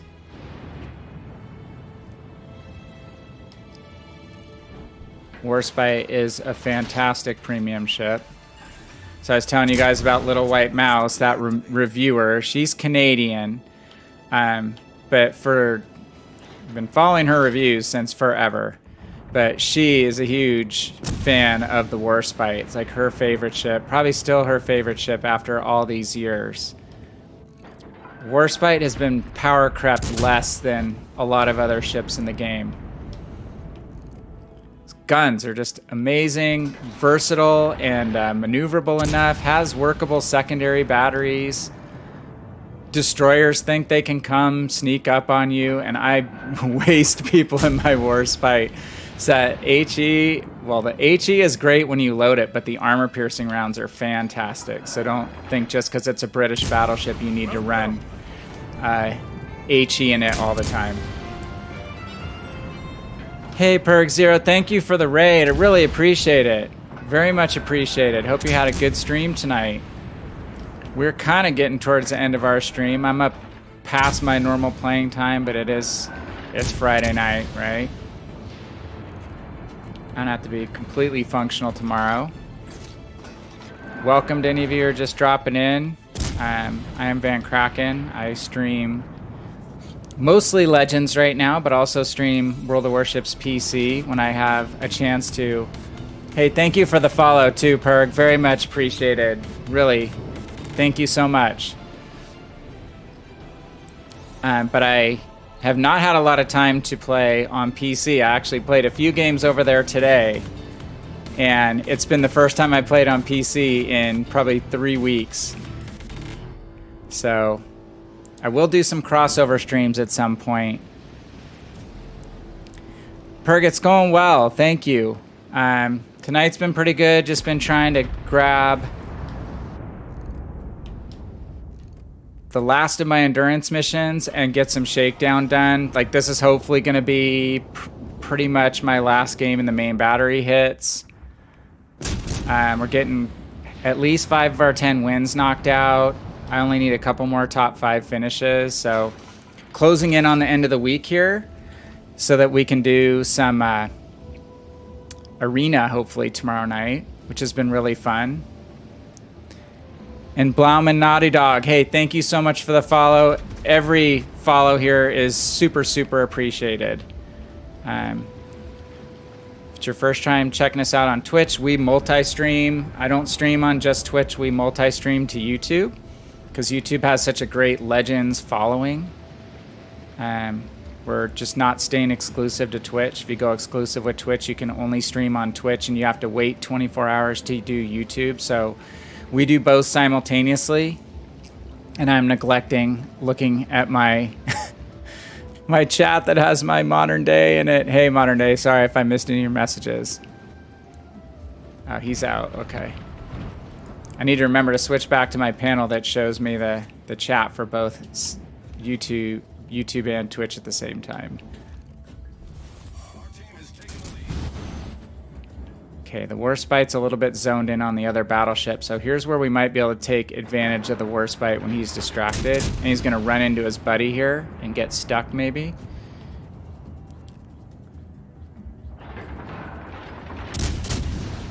Warspite has a lot of superstructure to catch on fire. We're going to go ahead and use our plane for spotting, catch if there's anyone else in the neighborhood, and use our speed boost. So how are you, Zerg, or Perg? I'm tired, so apologize for that in advance. But so what have you been doing? Are you grinding out Siegfried, or are you doing some arena mode?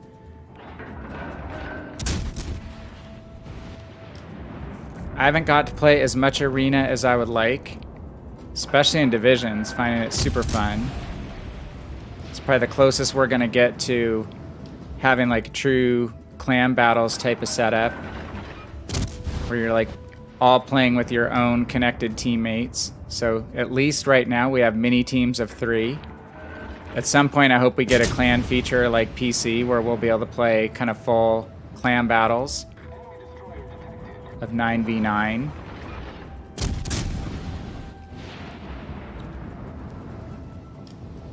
Okay, so we can sneak the kill on the Warspite. Alright, we got it.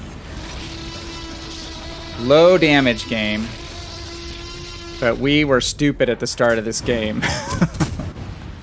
Started firing, I'm like, I only need like 35 main battery hits, so I'm gonna fire away and make sure I get it in this game. And we took a pasting. All that 15,000 of that damage came in the first 30 seconds after I fired, I think.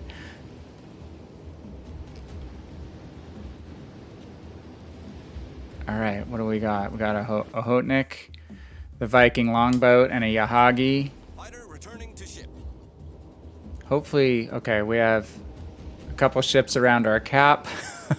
Yahagi's back behind our cap, so let's push their cap.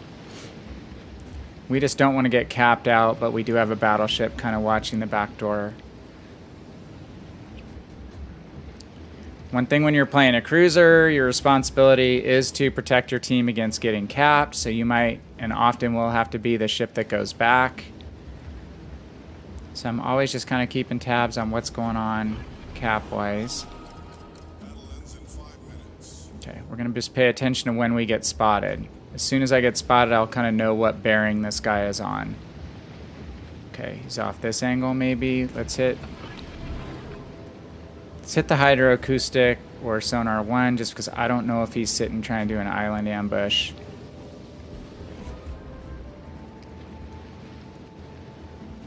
Yeah, Kennedy. Kennedy's right. We've been talking about for a while, the folks streaming together and getting to know one another, that we want cross-play divisions really badly.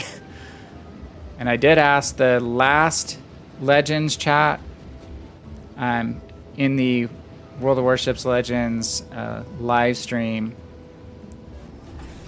about when that might be coming. And it's something that's being worked on, but I guess it's relatively technically complicated. So it's something that's going to be a little bit of time before it's available. But they know it's something we want. I just wish it would be coming soon. The gun arcs on this ship are really comfortable, quite flat. And you know a Hotnik is pretty skinny, not the easiest target to hit. But de Grasse's shells get to target pretty quickly. It's kind of more of a point-and-shoot cruiser than a US cruiser where you're going to have a lot of gun arc. You subbed me on YouTube? Thank you, my friend. So much appreciated. And Blahman, Naughty Dog, I do wish they would make the division more than 3. Yeah, it's probably more of a function of team size than anything else right now. I think they're probably going to stay 9v9 on Legends for a while. Let me do a shout out for Kennedy. If you guys are not following Kennedy... Well, actually, we have a couple people here. So let's give a shout out to Crappy Streams, Crappy Meat Plow. Check out his stream. And Mr. Kennedy.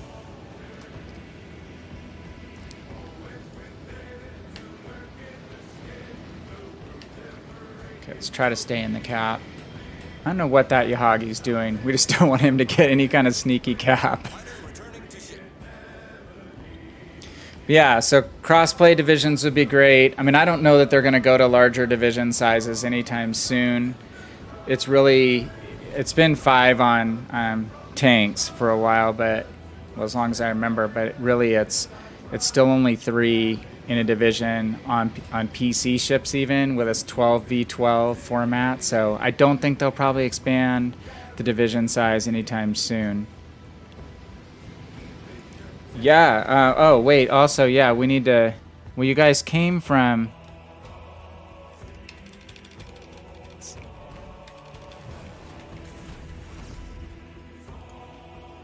Yeah, let me see. Yeah, boy. Let me see if I can get you...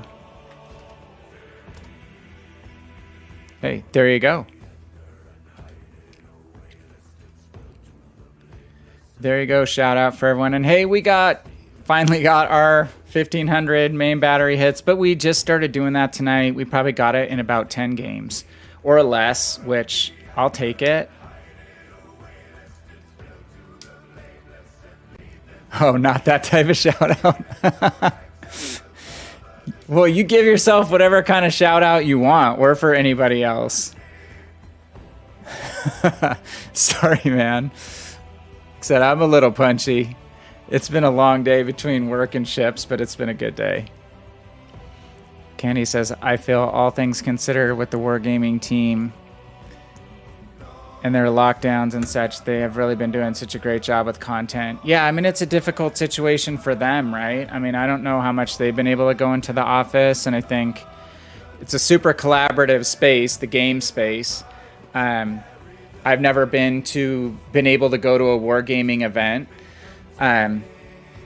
When they come back around, like if you guys are newish to the game, where you haven't heard of some of the events they do some, can't remember exactly what they call them, but they're basically usually at rotating events at different naval ship museums. So they've been like to where the Texas is. I know they've probably done some like at the Alabama or the Intrepid Museum in New York. So I can't remember if they call them anchors away events or something like that.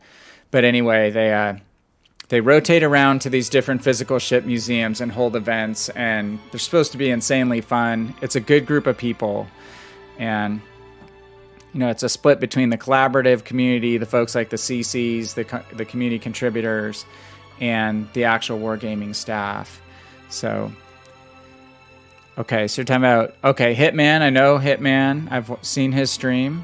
12-hour charity stream for UK-based charity to help for heroes, and U.S. charity-based fallen heroes for vets. That's awesome. Yeah, let me see. Can I don't know if I can copy that.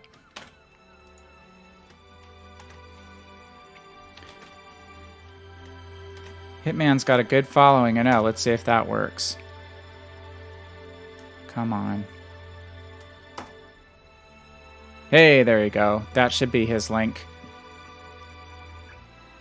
Thanks for calling that out.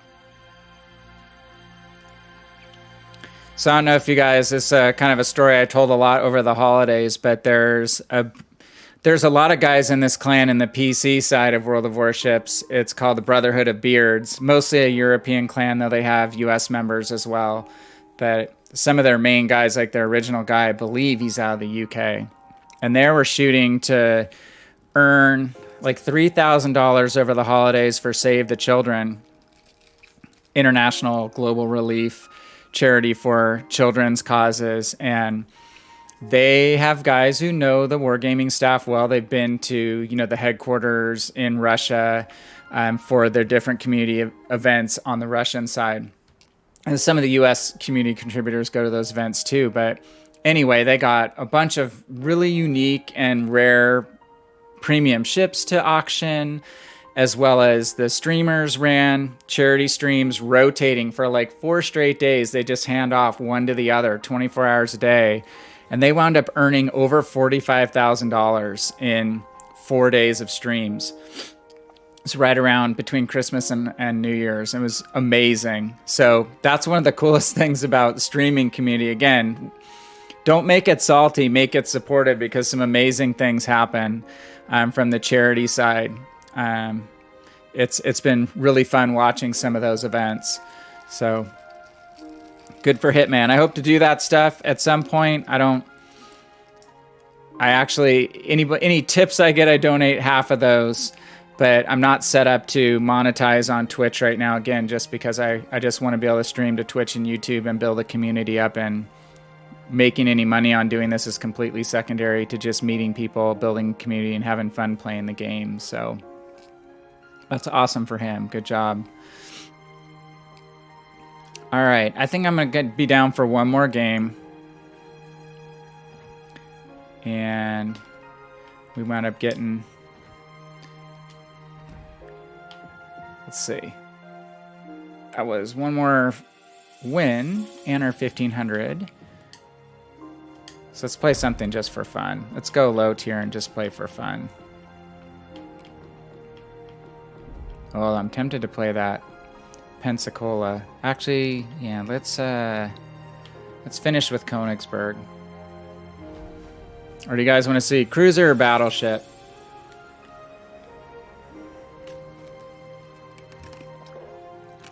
Maybe we could slow it down and do something like Arizona.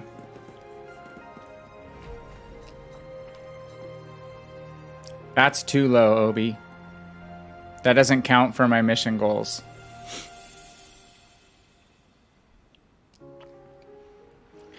Yeah, Kennedy, that was really cool what those guys did, just basically rotating from one streamer to another. And each streamer had their own segment, and then they set it up on Twitch where Twitch has the functionality on the back end to do the group events, so to speak. So it was really cool the way they ran it. Okay, let's go Arizona for fun. Yeah, a perk. I was gonna shout him out, and then he seemed like he bumped out. I wanted to do that.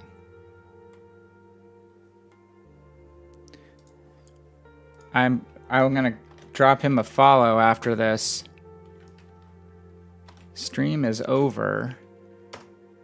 Let's give a shout out to Perg too. Thanks so much for the raid.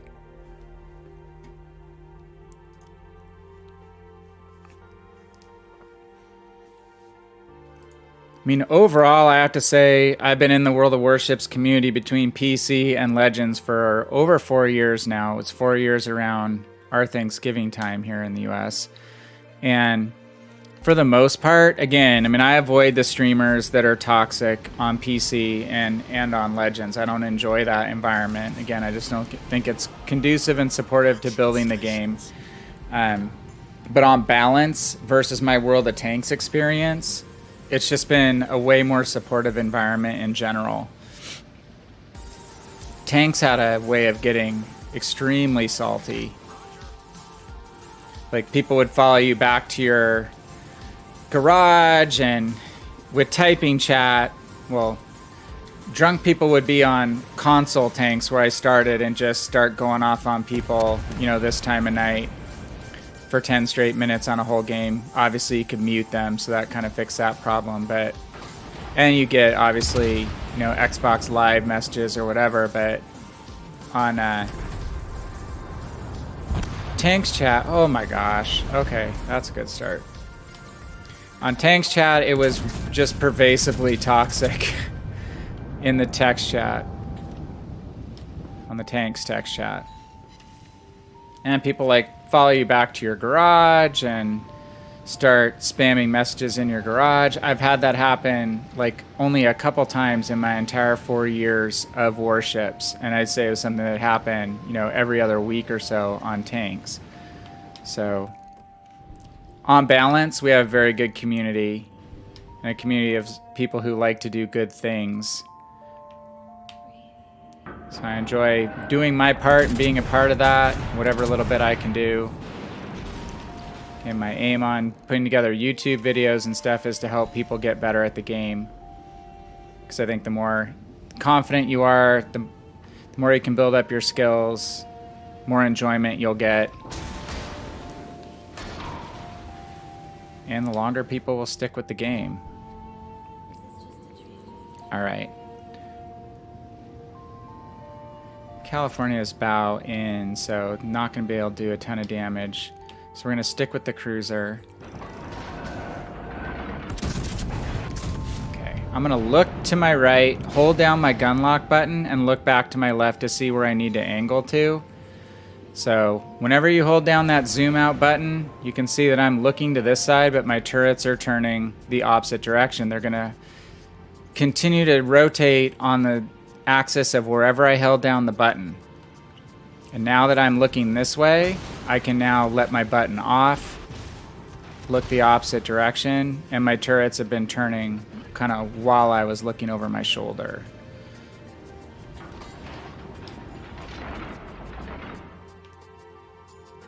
Gonna go for the Fuso. He's further away, but he's broadside, more broadside. We're not in a very good position here. We've lost 3 cruisers. We're going to get focus shortly. We're in a super slow ship. I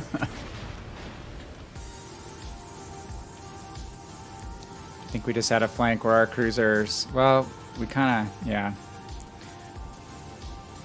Our presence on this flank is way thinner than it was.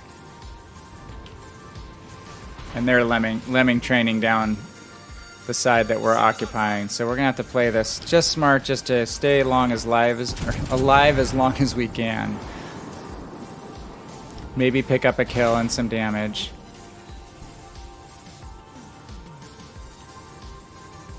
Not gonna put out the first fire, gonna wait and put out a second. Okay, now we have to use it on 2 fires.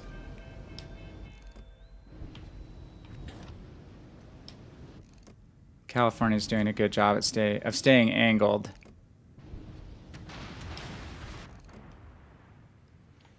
So if I have to shoot the California while he's bow in, I'm gonna aim a little higher and hit him above the bow. So we got a 9,000 full pen there on the superstructure. We weren't gonna get that through his bow.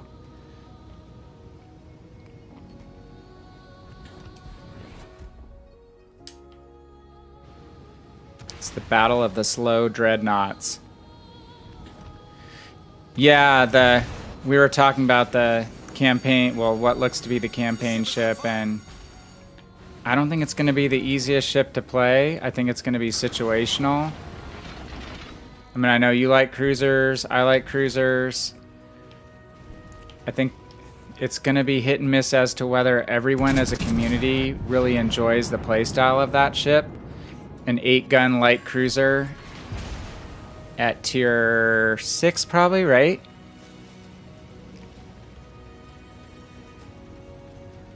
Okay, well, we've evened up numbers. If our team can actually get in some caps, we are leading this entire team out to sea. I don't mean the sea cap. I mean, like, the far nether regions of the one line. I'm not going to angle all the way to the California because I'm going to give full broadside to these 2 battleships inland. So I'm just going to let the California be for a minute and try to get fire on the Byron where I have more of a broadside target. We're just trying to split our angles. I'm more worried about the Fuso setting us on fire than anything right now, honestly. Okay, California, we haven't been shooting at him, so he's going to give us broadside. The ship is on fire. Now's the time to take advantage of that. Oh, the reload is painfully long.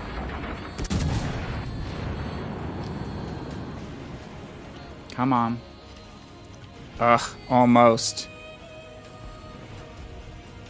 Never underestimate the power of superstructure shots. That is very true.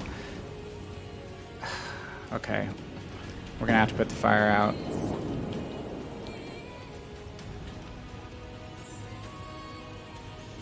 Especially against certain lines. Like, French ships have very weak superstructure armor. German ships take less damage to their hull if you're up close because they have turtleback armor, special kind of double layer armor, which you can do lots of research on.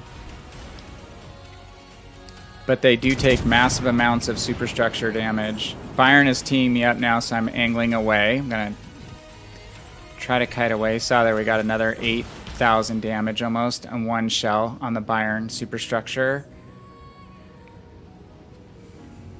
But what have we managed to accomplish here? Okay, we have 74,000 damage. We don't have a kill, but we've kept 3 or 4 ships occupied and drawn a lot of potential damage right now. So when you're in a battleship, part of your job is to deal damage. The other part of your job is to tank damage. And what these guys have neglected to do in their pursuit of me is to mind capping caps. Which we used to say PTFO in tanks, right? Play the bleeping objective. So they're not playing the objective. They wound up showing a lot of broadside to our ships more central. So our gambit of just trying to go far out and stay alive as long as possible with some decent angling has paid off.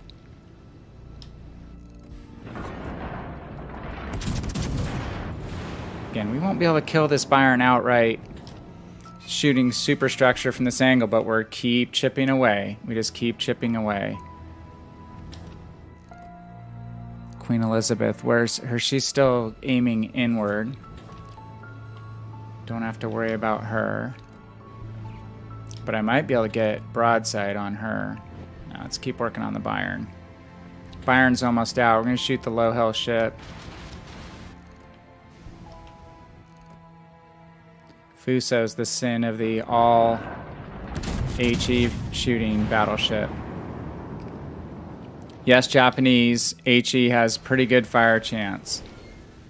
But in general, in a battleship, you want to be trying to maximize your opportunities to shoot armor-piercing rounds, just where you're going to deal way more damage. Okay. It's going to be hard for me to resist this broadside shot on the Queen Elizabeth right now. Oh my gosh, we're almost in the corner, so... We have all the caps. We got all the goods! Of course, now they're going to turn.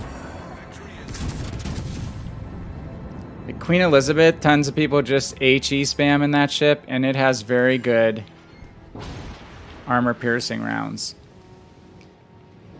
Okay, we're going to be a jerk and ride the border right now. Riding the border messes up people's aim a lot of times, so we're just going to kind of skim along the border.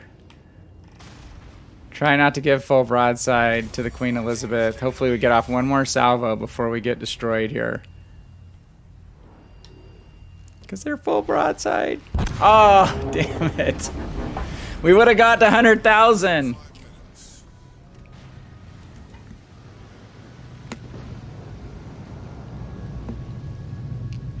So Kennedy says, you believe 7, tier 7. Okay. Yeah, some of the ships, they bring down 2 tiers, though, so I wasn't sure. I mean, it just, gosh, it seems like that ship with 8 guns. Whoops. 8 guns at tier 7. The possibility of going up against legendary tier is going to be tough. But it's a tier 8, would face tier 10s on PC. So now's the test, because look, now this battleship is full broadside to this Fuso, and they're still shooting HE. That should be all AP rounds. Fuso AP is not the strongest, but it's well good enough to citadel that Bayern at 4 kilometers when they're broadside.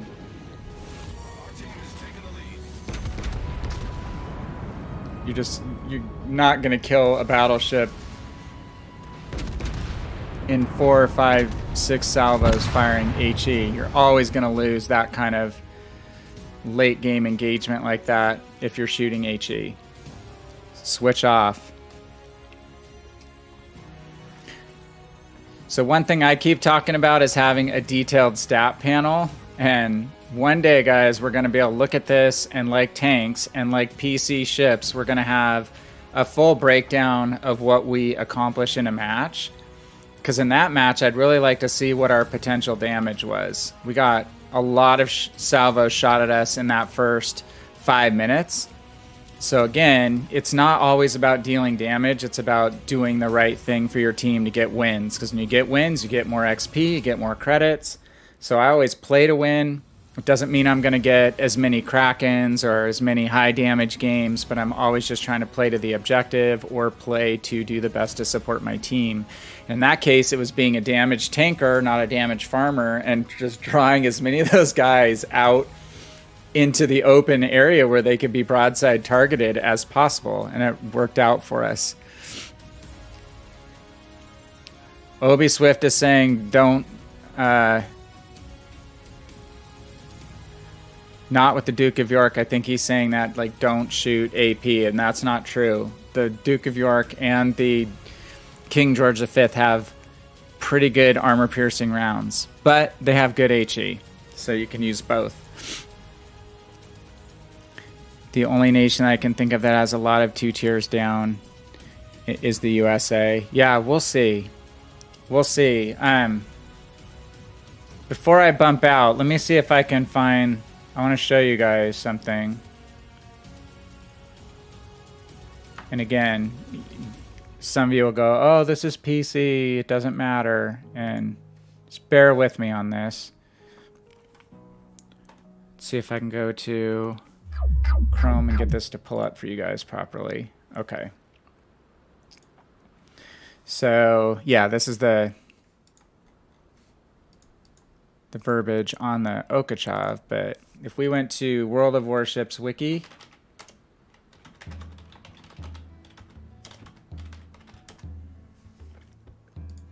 they do an amazing job on the PC side maintaining this wiki site.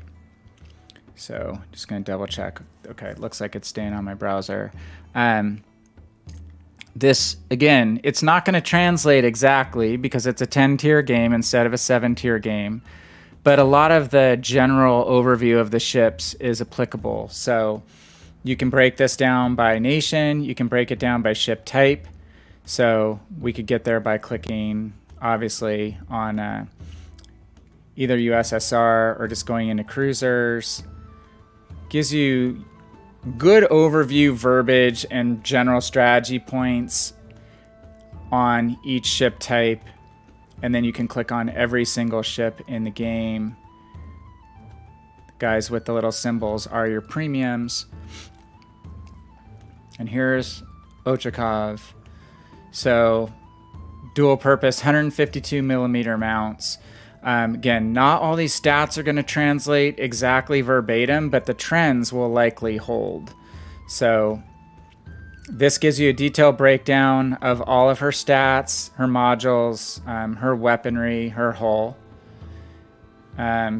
Suggested upgrades. Now, we don't always have the same upgrades in each slot.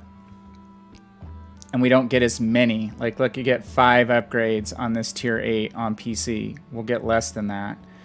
And then suggestions for what to run. This still translates a lot of the time if you have choices in a slot. But what I really love is, well, where's the link? Okay. For some reason, they don't have her review linked out here. So I'm going to go to back here and search again. Ochakov. I always want to say the opposite. Ochakov review. So any of these premium ship reviews from worldofwarships.com from the forums are Little White Mouse's reviews. And she likes anime, so that's what her animated anime avatar. Her ship reviews are the freaking best in the game. Hey, Tombstone, how are you? Good to see you. We're just going over a little bit of what Ochakov could look like here. And obviously this is the PC side, but this woman puts so much work. I mean, you can see how many points she has in rep on the PC side of the game. And she gets all these ships provided by Wargaming, but again, you can't look at every single point and say it's going to be exactly the same. But again, these trends will hold. So when you're talking about pros and cons, like narrow citadel like Smolensk. So Smolensk is a notorious tier 10 Russian cruiser, incredible fire spammer, has smoke, has torpedoes, broke the game for a while on tier 10 of PC.